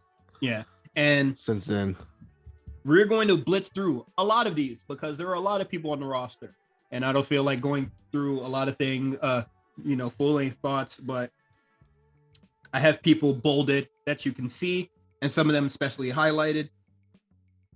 Those are the people that we're going to be really elaborating on. I think there's like, I think there's like 6 guys, 2 tag teams, and 4 women. Sure. So let's breeze through this. A-Kid. Great. I gave him a B+. I think he's one sentence. That's it. Nothing. Okay, B+. No, one sentence. What do you got? Oh, hey, B+. B+. He's just a good worker. We got more to see. We got to see some more. Okay. Same. B+. Andre Chase. C. Strong promo, but his in-ring, I haven't seen anything that really changed anything. So, I'm gonna go with a B. That is an improvement from last semester. He turned it around for me. I do like him in ring. I like him and Brody. What him and Brody Hayward got going on. So, very interesting dynamic going on. Boa. He wasn't on there last time. He gets a D. I don't really see anything positive out of him. He doesn't do anything for me. Hey man, you had a really good match with Cody Sokoa, bro. You really got him over. F+. Braun Breaker. What do you got? Okay, so last time I gave him a B+. He had moved up to an A-. He's a 2-time NXT champion already. I like his work. I think he's Mike. He's decent. He's pretty decent on the mic. He needs to change his finisher. That's the thing that's really bothering me. His finisher. I don't like it. I still don't like that stupid press slam. But yeah, man, the sky's the limit for this guy. They love this guy.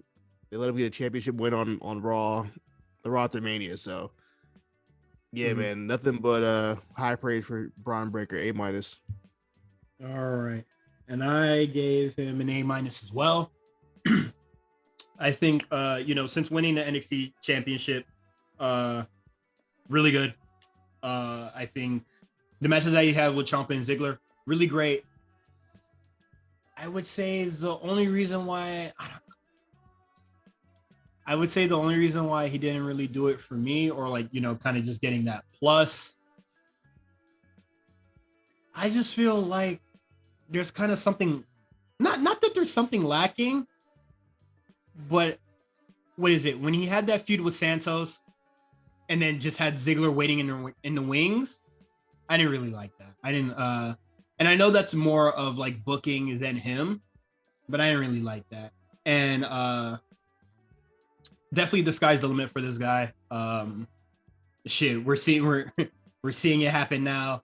He's literally carrying NXT 2.0 on his back currently, and even though it's an A-, it's really an improvement from last semester. So yeah, for sure. You gave him a B last time, so yes. Yeah, we gave him a B+ last time because before he was just kind of there for the most part.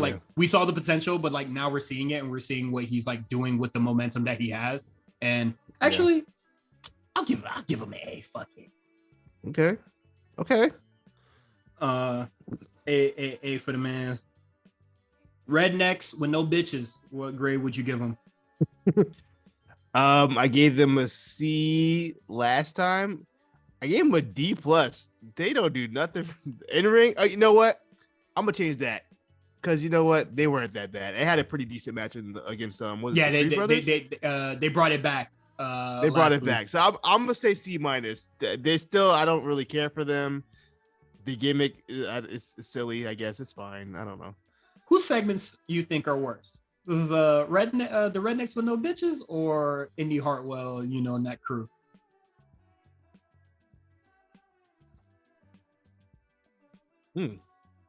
Oh, Indian them for sure. Because he gets Right more now? time. Easy. Yeah, they're just not good. He's more prominent. Yeah. At least the Rednecks sometimes they're kind of funny. You know what I mean? You don't think Sexy Dexy funny, bro? No, it's just lame. It's terrible. It's all bad. I can't get into that no way. I'm over it. They lost me. Initially, I was gonna put expelled. I really was. Not really trying to see you motherfuckers no more. To be really real. But definitely now that you guys are like in the ring and y'all have like that fourth girl with y'all. I forget her name. So sorry. And she's not on this thing either. I don't think She didn't have like one match. Yo, honestly, like at least they have a character now. You know, I think they were just two redneck guys who were like two rednecks they like to fight. Yeah, at least they switched it up. Like, okay, we at least got some characters. We got some kind of you know. So I'm cool with that. F. You get to stay in school, but F. Why not? Brody Hayward is very early for him, but the stuff that he's been doing with Andre Chase, I like it. Like him and the Von Wagner stuff, like I didn't hate it, and I hate Von Wagner. So I've been watching 205 Live and Level Up, and I've been watching Bodie work. Level up, boy. Call that shit level up. Well, I mean, he was also on 205 Live doing it too. So that's why I'm saying both shows. But I like this guy. He's definitely an athlete. You can see it, and his moveset. You know, I like it. He kind of reminds me of Mojo Rawley. He reminds me of Mojo Rawley in a positive light. Yeah, like when Mojo was in NXT, just kind of like that real high energy kind of moveset. Hey man, and that boy bring out the hammer time dance.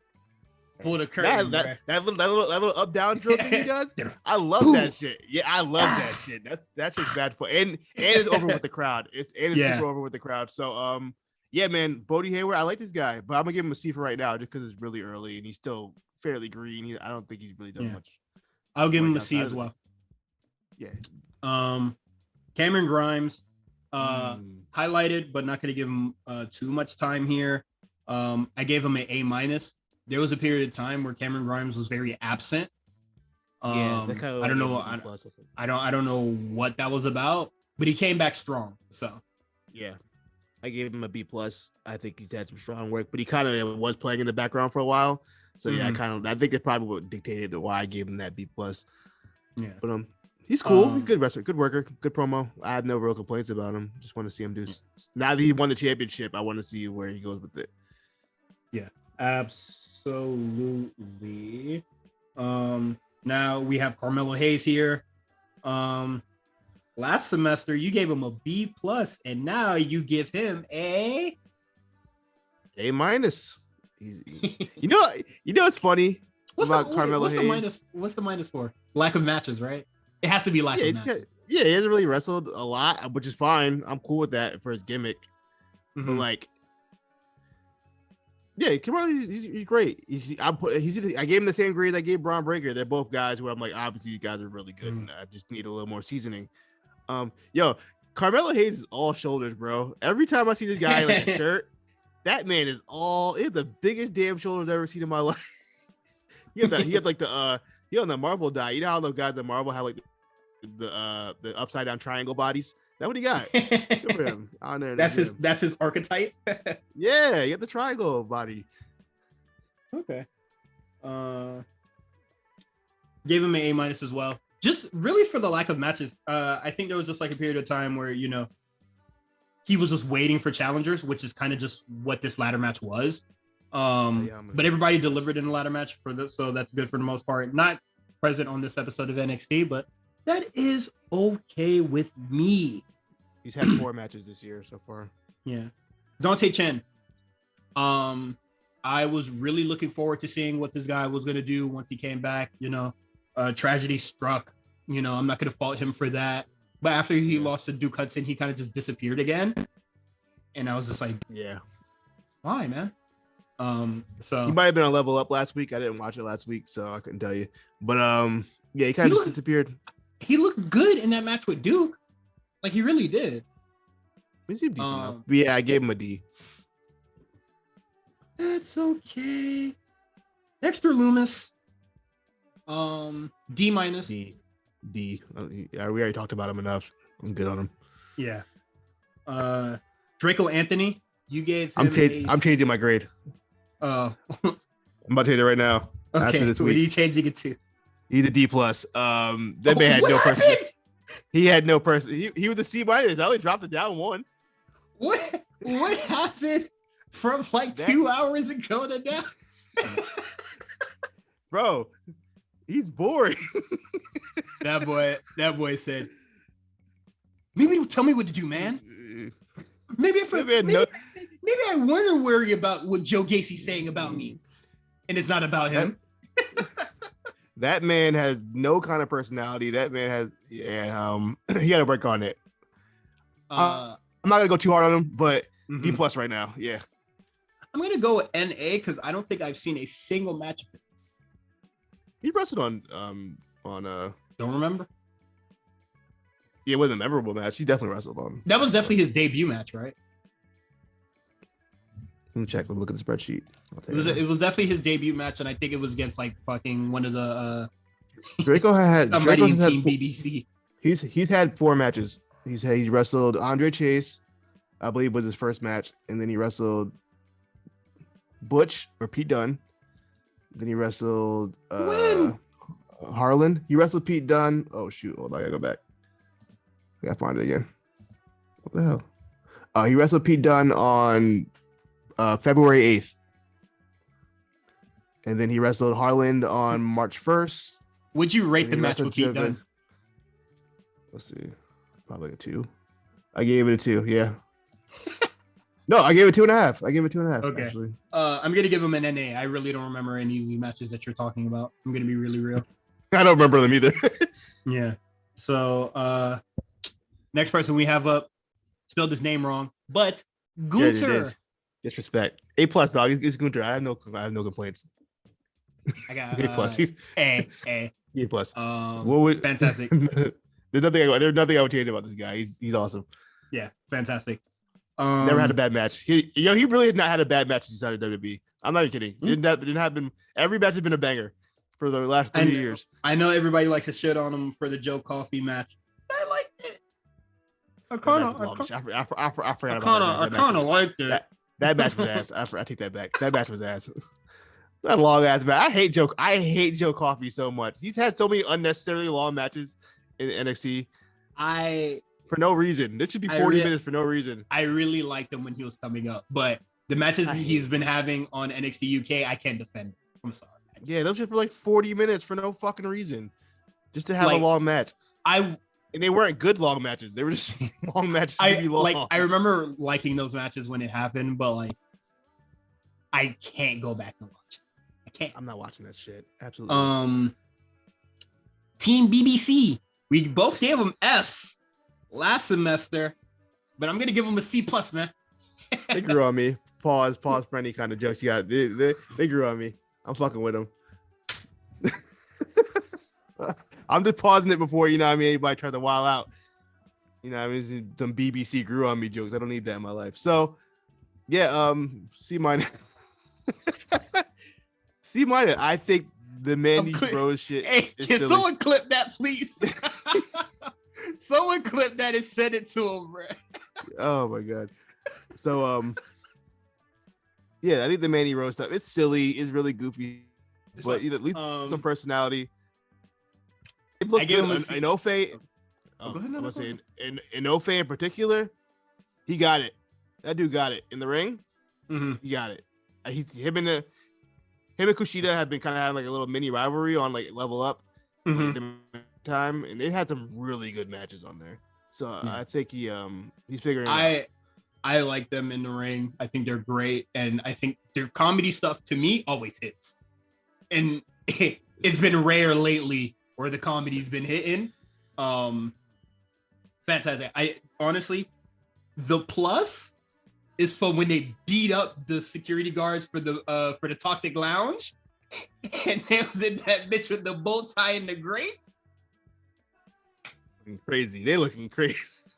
fucking crazy. Insanity, bro. Love the team, man. Jacket time. F. F. Get these F. niggas out of here. Terrible. Free Kushida. Get these niggas out of here. Wasting Kushida's time and mine. Harlan. F. Haven't seen anything. Yeah, there's nothing to even talk about, really. So, and I know I said like I haven't seen anything from Draco Anthony, so I gave him an NA. But Harlan's been here way longer, and I still haven't seen shit. Yeah. Moving on, we got lost my place. Duke Hudson. So last year I gave him a C. Last year I gave him a C minus. He hasn't really shown any. It's gotten worse, so I can't really. Yeah, giving Duke D. No, I know it's cool. You know, you get to work with your friends, and you get to make out with a Persian, all that. Like, I'm sure that's all. Are they together for real? I don't know. I'm sure that's all good and fun, but y'all gotta stop. Or like, you have to progress somehow. Like, I think we said it on earlier on the show. These four need to separate in some shape or form. Like, they need to all get away from each other. And I gave Duke a C minus last time. I'm gonna give him I think I already said it, but I'm giving him a D. Not really fucking with it, man. I will say I did like his match with Walter. That was a good one. Gunter. That was a good match. Oh yeah, that was really good. Beating the shit out of it. That's the only thing that saved him from getting the F. Grayson Waller. Boy, we changed our minds about him, didn't we? I listened back to our first grading segment, and we both gave Grayson Waller D. When I was listening to what we had to say about him, I got red in the fucking face. I was just like, wow, I sure sound fucking stupid right now. literally a week later, everything changed. Right? Like in a week. Became goated as soon as in a week. Grayson Waller, if you hear this, if this gets to you, I'm so sorry. We really we were wrong, bro. We were wrong, bro. Everything we said we take back. You're my guy. I'm fucking with you. I gave him a B plus. I think this guy's he's get well soon, man. I don't know how to explain him. I gave him an A minus. He's good at being okay. I'm saying he's really good at being irritating. He's a real slime ball type of dude. Yeah, he's really good at being. A minus, and the only reason why I'm giving him the minus is because I'm very surprised he doesn't have like any like goal. Get there. He hasn't really. He kind of has the AEW problem where he doesn't really had any championship aspirations. Like, yes, he was in the ladder match, but prior to that, shit though. he didn't get. But yeah, he was in shit though. Yeah, so it's fine. It's fine. I'm not mad at that. But like, it could. I hate when niggas just fight the fight. Like, if Grayson Waller was just like, all right, LA Knight, I need to beat your ass so I could go bigger and better things like the North American Championship. If that was said at any point, this would have been an A for me. Just small things like that. But yeah, love Grayson Waller, man. The wrestler is formerly known as Imperium. So Fabian, I gave him an A. Yeah, well, it doesn't matter. It doesn't even matter anymore. But I gave him a B plus. I like what they do. I always thought Marcel was more interesting than Fabian. Anyway, I think Marcel's better on the mic. So we'll see how that goes. I think he's better on the mic, but I thought Fabian Ecker was better in the ring. Well, he has more of the spots that people like. Yeah, Marcel's the technical boys. You know, I like I like the technical boys. But perfect replacement for Cesaro if he doesn't come back. Pretty much. But yeah, love Imperium, man. Quan gives him a B plus. I give him an A. A team that I'm very disappointed in the past. Elgato del Fantasma. They're jobbers, bro. They're jobbers. We gotta keep it stacked. We got the jobbers. I gave him C minus because I'm Raul Mendoza Hive all day. But yeah, these guys, they're jobbers. They just lose. They're there to lose. Mm-hmm. And I hate that. It is what it is. Somebody gotta be the jobbers. Moving on, Joe Gacy. Oh, Joe Gacy's so weird because like the gimmick started off strong and then it kind of just like stopped. Hey, and man. he just like feeding with Draco Anthony for a while, and that's just like why. in ring, solid. Not gonna doubt him. That match that he had with Ciampa, fantastic. I'm not watching Level Up. I don't know what the fuck he's doing. Everything that I've been seeing on NXT 2.0, I don't like. J5 kind of had me convinced. Maybe next semester, bro. I feel like the gimmick lost its way to me. I don't know where the gimmick was. I thought I had an idea where it was going, and I'm like, I don't know. Where it was going. The whole like inclusivity, yeah, I didn't get that. And now he's kidnapping people. I don't know how we got to there, but whatever. Yeah, the promo. I don't know where that came from. But okay, we're getting the promos ain't hitting for me anymore, man. Mm-hmm. Creed Brothers, my guys. I gave him a B last time, B+. They've only improved since then. Yeah, they're still really raw talents, and you can still see it. Yeah, but that's fine. I'm okay with that with these guys because it looks good when they do it. Soon as they win the tag team championships, it is an auto A+ on the next report card. Auto A. You guys are awesome. I don't care how like this title reign could be garbage. A+ off the rip. And also I like to point out, I think Julius, he's that guy. I'm telling y'all right now, Julius is that guy. Julius is absolutely that guy. I think Julius could be a singles guy. I think he's that good. Now, I think he could be a singles guy now. Brutus, I think Brutus still needs a little work, but Julius, he got it already. Hey man.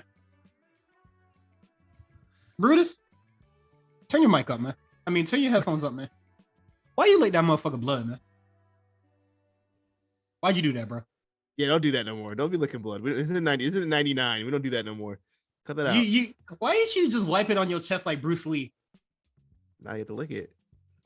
You need to do that, bro. What I tell you about? What did I tell you about the Creed brothers? The crazy white boys. They do crazy white boy shit. Hey, that's crazy white boy shit. I feel like he really be like, you know, he was just like tunnel vision, like to see it red. He was just like, yo, fucking turn on. Yeah, that's the guy who's like, yo, punch me in the face right now. He's that guy. You know what I mean? Yeah, man. Brutus, don't do that, man. Don't do that no more, man. We love the Creed brothers. Why you do that, man? Moving on. LA Knight. Hold on. Yeah. That shit hard, boy. This motherfucker turned it around. I give him an A. I think this guy's basically Stone Cold Steve Austin inside that PC. He's Stone Cold and The Rock mix somehow. it's pretty incredible.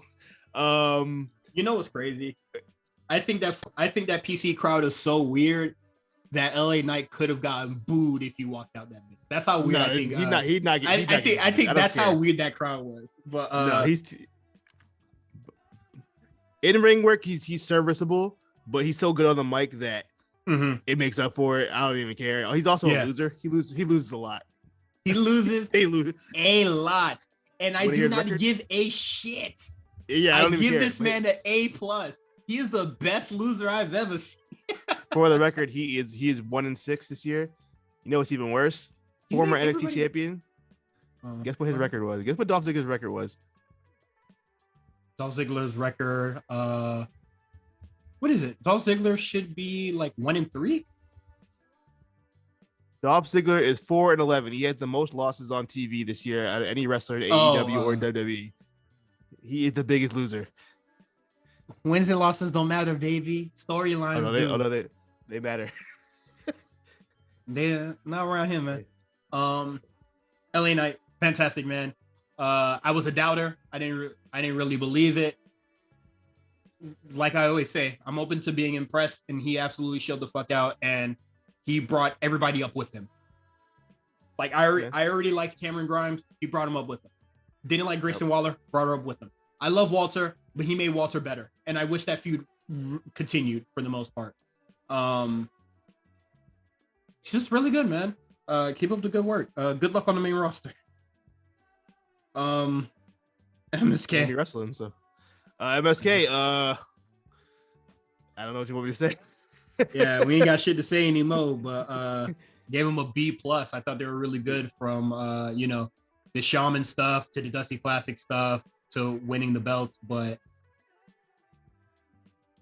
I still have my B-. I felt like they're still kind of missing something for me. I don't know. I still can't really put my finger on it, but there's still something is not connecting. I would say after they won the Dusty Classic, they kind of didn't do much until what is it? The Shaman's Till Stand and Deliver. stuff. Like I think Yeah, they didn't really do much. They were kind of just like waiting in the wings for the most part while the Creed brothers kind of like I think the Creed brothers did most of the heavy lifting of the tag division. MSK kind of like took a back seat for a little bit. I don't know what happened, but yeah, it is what it is. I know these rankings are wacky, but it is what it is. Odyssey Jones. I gave him a D minus. Yeah, I gave him a D minus last semester. You gave him a C+ last semester. I didn't see it, and I was just like, "Hey, man, hopefully he does better in the future." And he got injured, so we got to see nothing at all. all we saw he was a. Yeah. All we saw he was the transphobe. That's all we saw, and that's like okay. Yeah. well, now we got. We saw that very transphobic post. He got injured. God don't like ugly, and then we're here. Project Strong. Kind of want to change. I would kind of change my rating to A. I think he's done like great stuff. Bringing up Diamond Mine with him, and all his opponents. Like, yeah, he loses, but I don't know. He brings everybody up with him. Same with LA Knight, man. He looks good in losses. I'm a little concerned for Roderick Strong because he kind of seems lost in the shuffle. No, he just kind of lost in the shuffle. I don't know if he's like getting ready to get called up. Is he going to be in UK for a while? He's just kind of not really doing anything. Right now, he's in his Cassius Ohno role, which, in a different kind of Cassius Ohno role. Like Cassius Ohno was just like, all right, you got to prove yourself when you get here. But he's like, oh, I'm a benchmark. Like, are you really about it? Because I'm that nigga. Yeah. I want to run back now. You thought about that? I want to run back Ohno versus Riddle. Yeah, that match was good. I remember that shit was a banger, right? That shit was really good. And then Cassius Ohno started biting at his feet. Yeah, he wild. Toe boys. that is a Brutus Creed move. What? Speaking of, real quick, I know this is like way off topic. I saw a clip from Effie. Hey man, every time I see a clip of Effie dude, it's always some weird shit. We're not talking about Effie on here. Yeah. If he ends up being the next Joey Ryan, I wouldn't be surprised. Oh, he already is. I'm not gonna do that. I'm not doing it. I don't know that guy. Nah, he definitely is. Well, not in terms of like creep, but just like what he. That's does. what I think. I might if I came to find out he was on some creep shit, I'm like, you know what? I can see it. He be doing some weird shit in his matches, bro. No more. Santos Escobar, you don't have a grade here, but I'm gonna go with C-. This is a man that doesn't look good in loss, and it was doing a lot of. Honestly, you'll be giving him a D, bro. I'll give him a C-. I'm not the Zion Quinn shit. Ugh. The Braun Breaker shit. Ugh. A miracle that you were even in the fucking ladder match, honestly. Hopefully the stuff that he does with Tony D'Angelo is going to be interesting and get a better grade in the future, but Santos, no. And what sucks is that I bolded him too, because I felt like I had a lot to say, but like, nah, he's just no. Nope. Not seeing it. Soyo Sikoy. Last time, he was fresh face, so we didn't have much for him, but C-, man. Hasn't really done much, but had a really good match with Boa. That's about it. Dagger. For no reason. I don't know where that came from. That is the weirdest acting I have. So It's an anomaly of his career so far. Just like, oh, he hit that really one banger with Boa. You know what I mean? So what the fuck? Very run that bizarre, back then. man. Fuck it. Run it back. What are they doing? What the fuck Boa doing? Tommaso Ciampa. I didn't put a grade. I'll put Hey man, I think Ciampa kind of defined himself in the NXT sphere. I think his promos are really solid. I think his in-ring work is really good. I really don't have any real complaints about Tommaso. Yeah. I think he had a great run in NXT, and I'm looking forward to see what he does in the main roster. Because I'm assuming he's not he's gone. Yeah, I'm like 95% sure he's gone. I'm going to assume he's gone. I'm going to assume he's gone. I'm gonna give him an A+, man. Just all the stuff he's been doing with Braun Breaker. Banger with Ziggler. Really good match with Tony D'Angelo and Stand and Deliver. I don't remember what he did on Vengeance Day. I think that might have been a triple threat. No, I believe that was the triple threat. Let me. No. The triple threat was like on a regular ass Tuesday. NXT Vengeance Day. What did he do? Oops. It was on a regular ass Tuesday because AEW was having their pay-per-view that week. And then Channing Tommaso Ciampa got mad that we didn't put Ziggler on. I don't believe Ciampa had a match. That's fine. Still good. Moving on. Tony D'Angelo, man. We were both middle of the road. I was middle of the road, leaning kind of on the offside. I gave him a C-. You just gave him a C. And as of today, I'll be giving him a D, and you'll be giving him a D+. Yeah. Anything you would like to say for Tony D'Angelo? Where's the freaking Gabagoo? Nowhere to be found because niggas not really rocking with it no more, man. The hype around Tony D'Angelo. People are still fucking with Tony D'Angelo.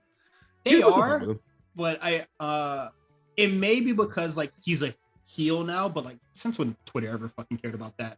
But he's always been a heel. He's been a heel since the jump. But you know how people get.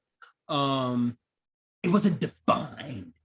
I'm seeing a lot less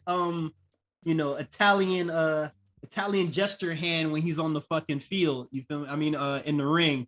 Like when he's on screen, Twitter doesn't have that visceral reaction like they used to. Cause what is it? The thing that used to get the TL Big Hard, Hook, and Tony D'Angelo. Both of them don't get the meme of the week, meme of the month. So sad, but it is what it is. Trick Williams. We were hoping to see more of Trick Williams after, Halloween Havoc. We didn't see much, man.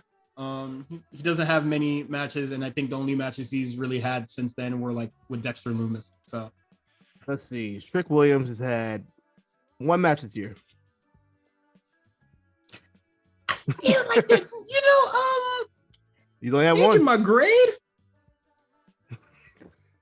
That's an F. At least one on. Well, that's one on NXT. He probably had. He's had a couple matches on Level Up, but only one on NXT. That's enough. That's enough. That's enough. I have one recorded match on my spreadsheet, so that's an F for sure. Sorry, big dog. One match. That's an F. Von Wagner. Why did I put B/D? What is that about? When I was listening back to the episode, I'm not sure if you said B or D. No. So I'm waiting for you to confirm right now. I'm going to assume I said D. I'm going to assume I said D because I definitely didn't like him back then, and I don't really care about him now. So yeah, you get an F from me. I gave him an F, a flat out F, and I'm gonna give him an F+ now because I definitely think him as a heel is way better than him trying to get over with Kyle O'Reilly. Ugh, that was terrible. That was so bad. Why did you do my guy Kyle like that? Damn, dog. Because he a hoe, that's why. Yeah, I lost so much respect for Kyle O'Reilly, man. After I saw that little interview we talk about Adam Cole, I lost all my respect. Hey, man, dude. I know he's not on here right now, but when this nigga said, I'm about to follow Adam Cole to the ends of the earth, I said, you got to be your own man. Like, yo, man up. Some people stand up. Man up. Man up. Briscoe brothers, Some whatever. some people take the bus to work. Some people will ride their bike to work. But you can't be riding Adam Cole to work, bro. Get off his dick, bro. He did it, bro. Jesus Christ, that boy. What is it? Doing the rally jumps on Adam Cole's shit, boy. Goodness. Zion Quinn, F. we both gave him a D, and I gave him a D minus because I was just like, this man really ain't gonna be shit. Because this was the point in time where they were all there was 3 street fighters. He lost his gimmick. He's no longer the Street Fighter. Sonya Sikoa, as of kind of like yesterday, no longer a Street Fighter. And we haven't even seen the other nigga that was a Street Fighter. But yeah, this semester F just did terrible stuff on TV week in and week out. Came the channel level of I don't want to see this guy. So yeah. Yeah. Grizzling Young Veterans, man. I wish I saw more of these guys. They are some jobbers. But they put on good matches. So I'm not even, they're absolutely okay in a loss. Like, I think they look fantastic. When they lost their last match, motherfucker, they was taking niggas to the limit. Yeah, it's gonna be a fight when you fight them. I still think Zach Gibson is one of the best wrestlers in the company. But yeah, he's great. He takes motherfuckers to the limit, man. They're both really good. You know what?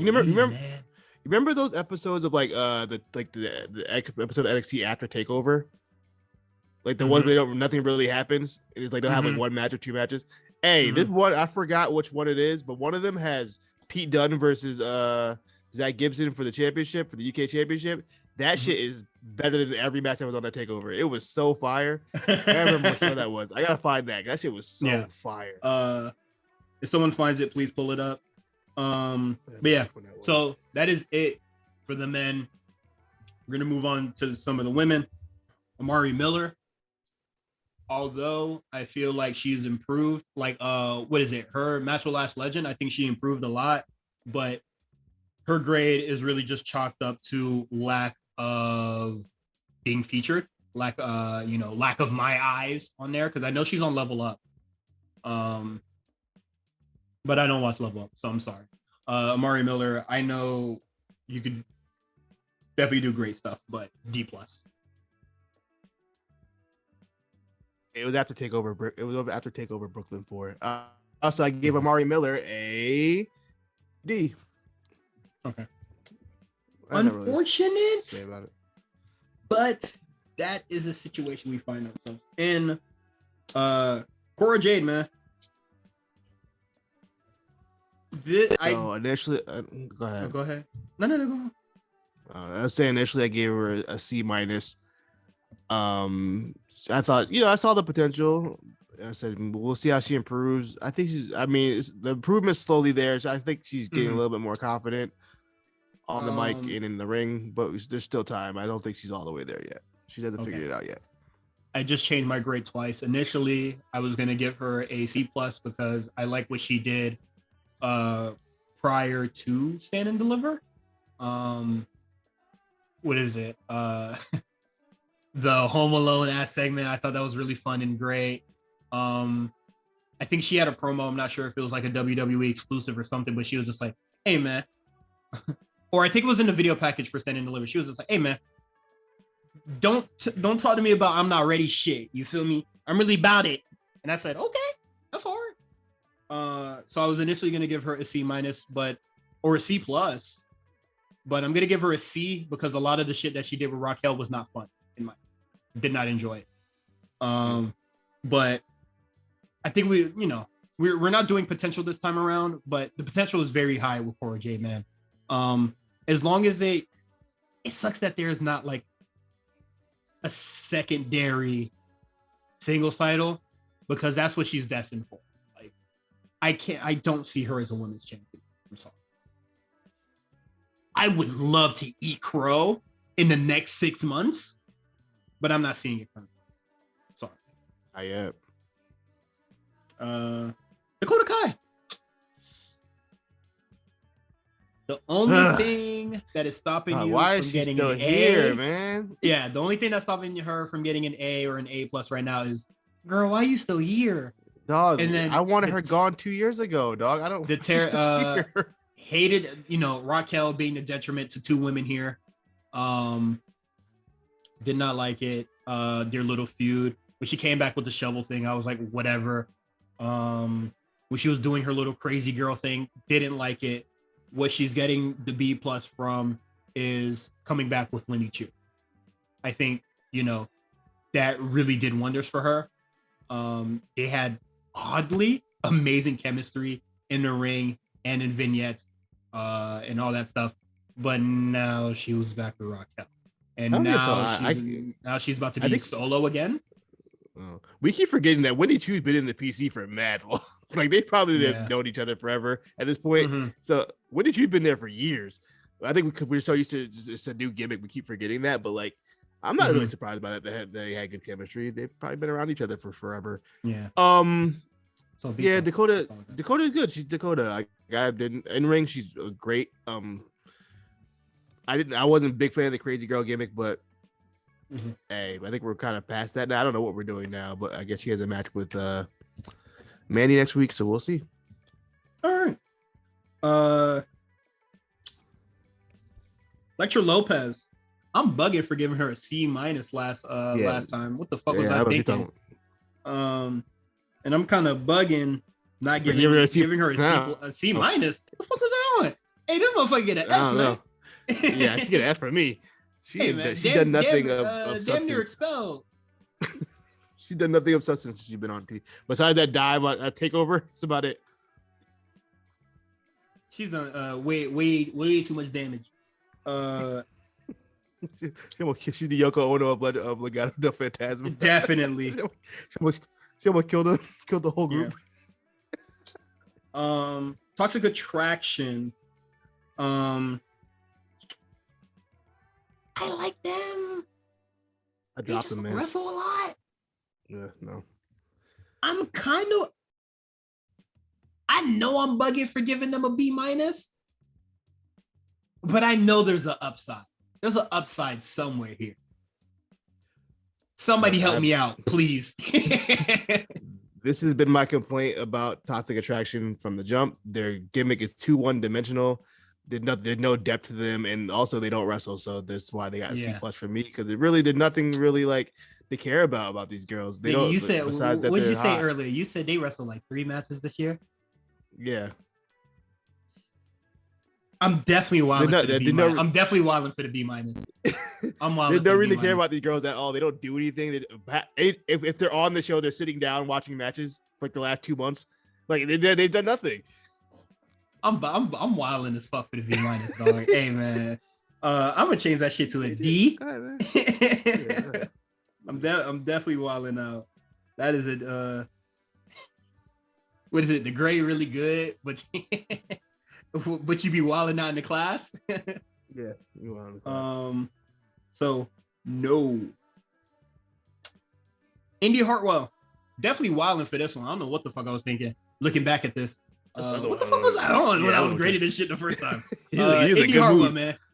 You had a good mood. You was horny. You must have been horny, dog. When you look at it like, damn. Indy Hartwell, chill out, bro. Chill out. B plus. Toxic Attraction. I said, woo-wee. Indy Hartwell initially gave her a B plus, but that will definitely change into a C minus after I say this. Hey man, get in the ring, man. Wrestle. I gave her a D plus. She's giving me 2 of the worst segments of the year within a month. I can't take it anymore. I can't do this. Stressing me out.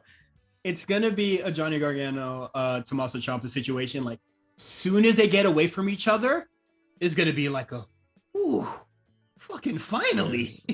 Thank God. Please. But yeah, definitely gonna be changing that to a D. It's not good stuff there. Next person we have up, Wendy, and I messed that up. I gave Wendy a B plus. Yeah, I'm trying to change Indy Hartwell's right now.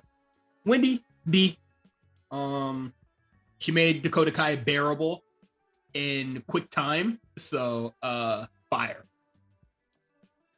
Wendy Chu. I gave her a C+. Extremely over. She's very over. Great music. Her music's fat. Her music's fire. The gimmick is really, it's a silly gimmick. She's fine. I don't know how serious I can take her yet. So C+ for now. We'll see. I can take her seriously because yes, she does the sleepy time shit, but when she was in Dusty Finals, she cut that shit out. Yeah, she's working. She ain't.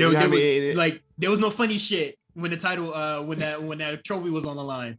So there is a good on and off there, which some people Orange Cassidy kind of fails to do from most of the time. Io Shirai, man. I didn't put a grade. I want her going. I didn't even put a grade. I'm gonna give her an A-. I definitely think she's been doing some good stuff, when she's around. But why are you around? TV. Get off of my NXT TV, please. Enough. Stop being on 2.0, bro. Stop being on NXT, please. Yeah. Call Vince yourself. At this point, call Vince or Bruce or somebody yourself. Like, look, man, get me off this damn show. Like, when Io Shirai is plugged in or when she's involved, great stuff. Like, you're gonna get some good shit there. Just no, man. And I don't luckily, no, actually, that is so mean to say. But Io Shirai and Zoe Stark not being a tag team for most of this year definitely impacted the grade here. Oh my God! Thank God. Not thank God. I hope Ivy now. You see, that's exactly what I was about to say. I was about to say, thank God Zoe Stark got injured, but I was just like, no. That is fucked up because I don't wish that on her. And honestly, I feel like once Zoe Stark comes back, man, that pop gonna be crazy, bro. The pop gonna be crazy when she comes back. Why are you lying? That pop is not gonna be crazy. You know why not gonna be crazy? For one, she's still on TV. If she wasn't on TV, maybe, but she's still on TV. She did not show up in like 3 weeks. Two, and she was barely present during the. I don't, man. Look, she ain't get no damn pop. Nobody gives a fuck about it. We could all be wrong about something here. No, not wrong about that. Ivy Niles. I love Ivy Niles, man. I'm a big fan. Love Ivy Niles too. I love Ivy Niles. I think her submission's really cool. I think she has a great look. Everything she has a great, like, overall the presentation. She looks cool, man. Mm-hmm. She's just knocking some points off. Just kind of just like a super lack of it, like not a lot of exposure. She's on Level Up a lot. She's one of them Level Up people in 205. I really want to watch Level Up. Like, I feel like as soon as I get like an iPad or a better laptop, it's 30 minutes. I'm gonna have like wrestling on just like on the side all the time. Yeah, it's a quick little 30-minute show. I watched, you know what I mean? She looks good on there. She's looking good. I can't watch stuff and play Gran Turismo. Yeah. I literally tried that for AEW. And it is really driving. Oh shit! You about to drive the road. Come on, dog. You really driving? I'm really trying. You really driving? Casey and Caden, honestly, lack of exposure. But when they were on, they was fucking on. I heard Caden had a good match on Level Up this week with Tatum Paxley, I believe. Who I also like. Mm-hmm. She had cute. I realized how cute she was so recently. Whoa, chill out. Tatum Paxley? She might hit us, man. Vivian's gonna send it and block you, bro. Vivian, the way he did was supposed to like Eddie. Nah, that was crazy. Oh, shout out to Malcolm Bivens, man. Saw him at Mania. Show love. I saw the pic. Yeah, and Grimes too. But we never interviewed Grimes. He was just taking photos with everybody. But really nice dude, man. Yeah, he seems like a really good dude, man. I'm happy for all his success. Yeah, man. Absolutely. You know the cool thing about Bivens is too. I feel like everybody's like riding for everybody there wants him to succeed. Everybody wants him to succeed. If you don't like Bivens, you're a weirdo or racist. Yeah. Who knows? Next person we got here, Kaylee Ray. A lot of upside. I give her an A. There's a lot of upside. I think everything she's done, since being on here is really good. Beating the shit out of Mandy Rose all over the PC for a whole episode and then dumping spaghetti on her at the end. Fire. Terrible. That's about it. Spaghetti is so dumb. That's so stupid. Kaylee Ray, it's weird. First of all, I'm gonna be pretty problematic here. I ain't gonna lie to you. I'm telling y'all right now, this is a problematic statement. I hate her accent. Her accent. Ugh, oh wow. I hate it. I fucking hate her accent. You know what? Whatever. If that's problematic, I'll take that one. I hate her accent. I can't. Ugh. It's grating. I don't want to hear it. Outside of that, ring work, fine. She's cool. She's good. Promos are fine. Something about Kaylee Ray I never really got into though. Even when she was in the UK Women's Champion, I never really. No, I don't know. Something missing for me. She turned it around for me. I thought she had when she was like on Pro Wrestling Eve and all that stuff. I didn't really get it. Kind of just too indie-rific for me, just doing a lot of dumb shit just to do it. She doesn't do that anymore, and I think that's great. She's a very solid in-ring worker. Shit, man, she showed the fuck out during Stand and Deliver. She still showed out in her match against Mandy Rose, and she showed out in the Dusty Women's Classic. Like, she's, prominently featured and given very prominent spots. So, love it. Moving on. We got Lash Legend here. What I'm gonna say about Lash Legend, she had a great big boot. That big boot looks good. You remember? you wasn't really watching when Tess was around, but Tess had that.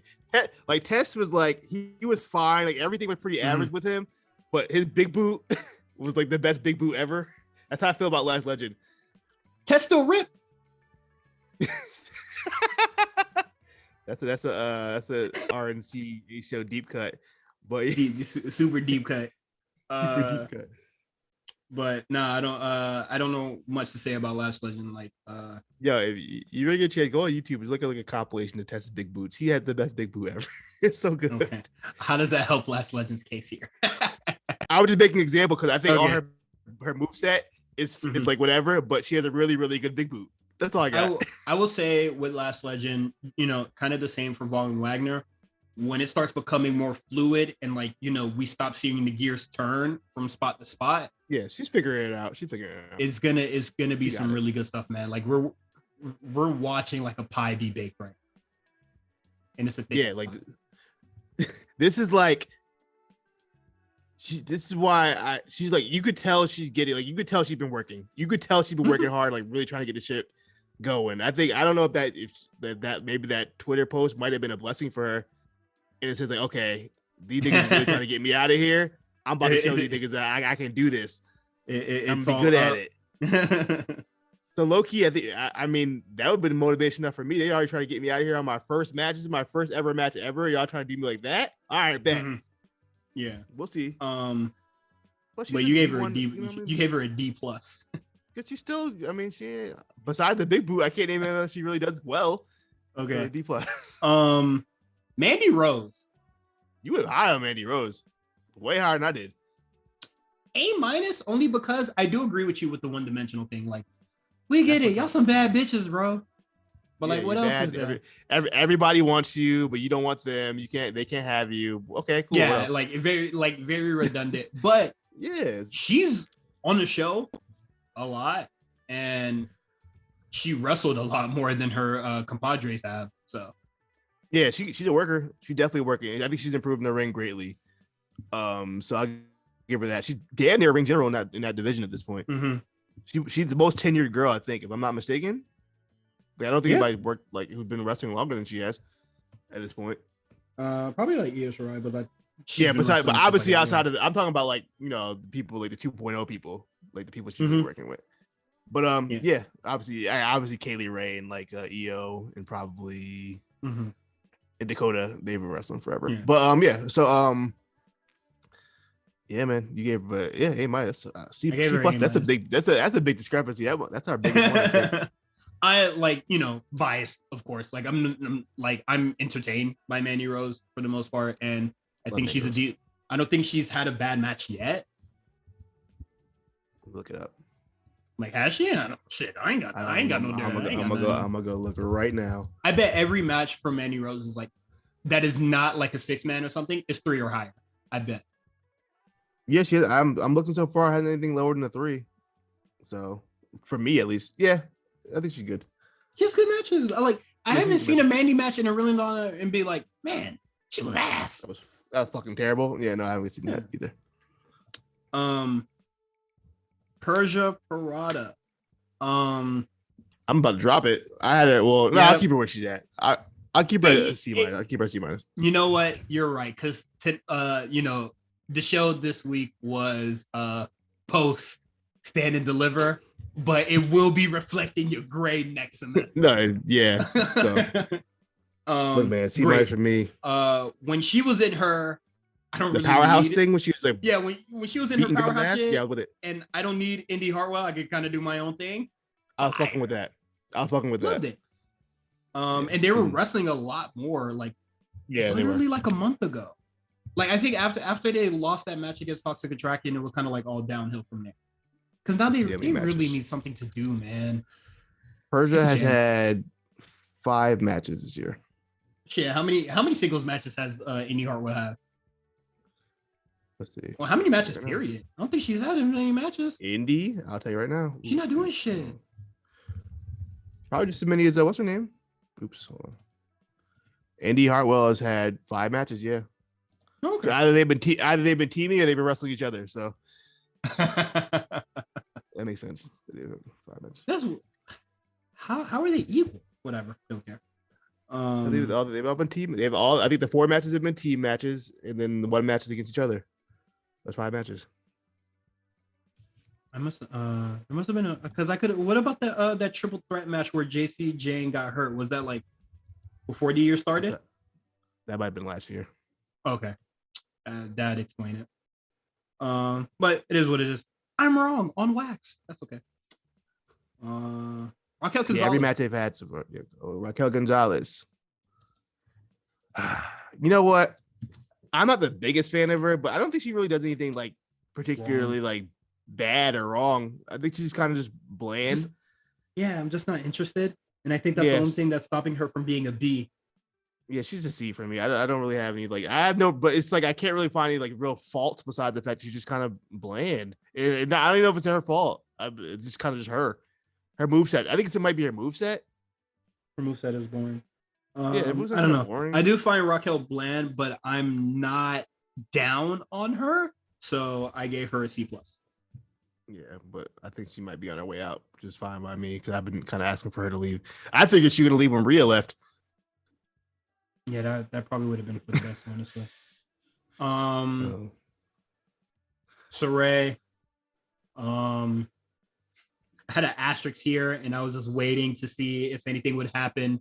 Before Stand and Deliver, like something for a pre-show or something. But no. D. Sorry. I like Saray. I like the gimmick. I like her entrance. Just need more. She's fun. And this Tiffany starting shit. Let's move on, man. You didn't put her on the thing yet. You don't need to do this one. But yeah. Unless they're about to have more. She's about to have more matches. I don't really give a shit. And Zoe Stark NA because she's been gone for quite some time. Yeah. Okay. Special category. Too early to say. And don't see enough. So we got first one is Ruth Thing. I don't know who the fuck is that?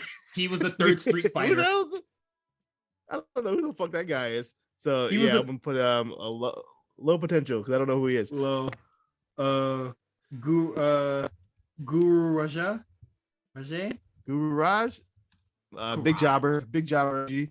Low. Yeah, I don't know. Who knows? Sanga? Is You spelled his name wrong. It's just Senga. There's no H. no, I didn't even. That is literally from the roster sheet. But whatever. Is that All right. Little technical difficulties, but we're done. Almost done here. Is the guy Senga? Shanga? Senga. No, there's no H, Shanga? man. Senga. There's no H. Oh, just Senga? Senga. Yeah. Who? Is that Grayson Waller's That's muscle? Yeah, Grayson Waller's guy. Okay. We'll see what he does. I thought what he did, I thought it was cool when he broke the ladder in half. I thought it was cool. I don't think that's ever been done before. I think Sheamus did that. Oh, okay. That's cool. Cool. Well, I was about to say cool niggas do it, but Sheamus not cool. Sheamus is cool. Don't do it to Sheamus. Sheamus is cool. No, he's not. He had a good year last year. All right, whatever. Ulisa Leon. We might well put her and Valentina together. They That is I see true, the but potential. I don't I think see they don't have a name yet. That's why I didn't put them together. No, Well, I no. did that for Katie and Cole. Yeah, I see the vision. How do Casey and Cade not have a name yet? They've been in the team for like 2 years. They were Team Ninja for like so fucking long, and then they were just like, And then they were a TikTok tag team, and then they nothing. it's fucking nothing. Yeah, her and Valentine, same. Valentina, potential very high. her, Nikita Lyon, she's been around for quite some time, but just didn't have. Honestly, Not really. She's only been around what, maybe 2 months now? yeah, 2 or 3? yeah. She's mid an potential. athlete she's an athlete for sure. She's had prior experience. I think she has a high potential. I think she's Okay. Nikita. I think they really have a lot. I think they like her a lot. I think the crowd reacts to her a lot. She gets obviously gets a lot of social media attention. I think she's gonna do all right. I really do think Nikita gonna do all right outside of the memes. Yeah, that's fine. And then Taxi, my girl. Yeah. I like her. Yo, dog. Have you seen like her workout video? She is a beast, dog. She put No, up. I'm not a horn crazy dog like with- you, boy. That's not horny to watch somebody work out. What the fuck? Freak out boy. Freak out bull. No, I haven't, but I definitely see the potential. Like, I think her and Ivy Niles could really be a cool tag team once, both of them get them reps in and then be inserted into the women's division. I like Tatum. I'm a big fan of Tatum.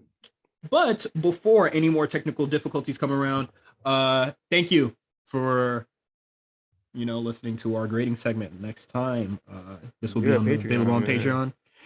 If you enjoyed it, subscribe to our Patreon. I think the next couple pay-per-views from now we'll be doing another one. We're teasing doing one for AEW, but there's so many people on that fucking roster, so we have to really like curate that list of people. Yeah, man. Thank you for listening. Thank you for being a patron. Shout out to the day ones, the people that are subscribing, the day ones, people that subscribed yesterday, the people that subscribed today, and the people that will subscribe in the future. All tiers, doesn't matter. Peace and love. We'll see you guys next week on the Patreon. Enjoy the free spot callers with me and Justin, and then we'll see you guys next week with more fun content.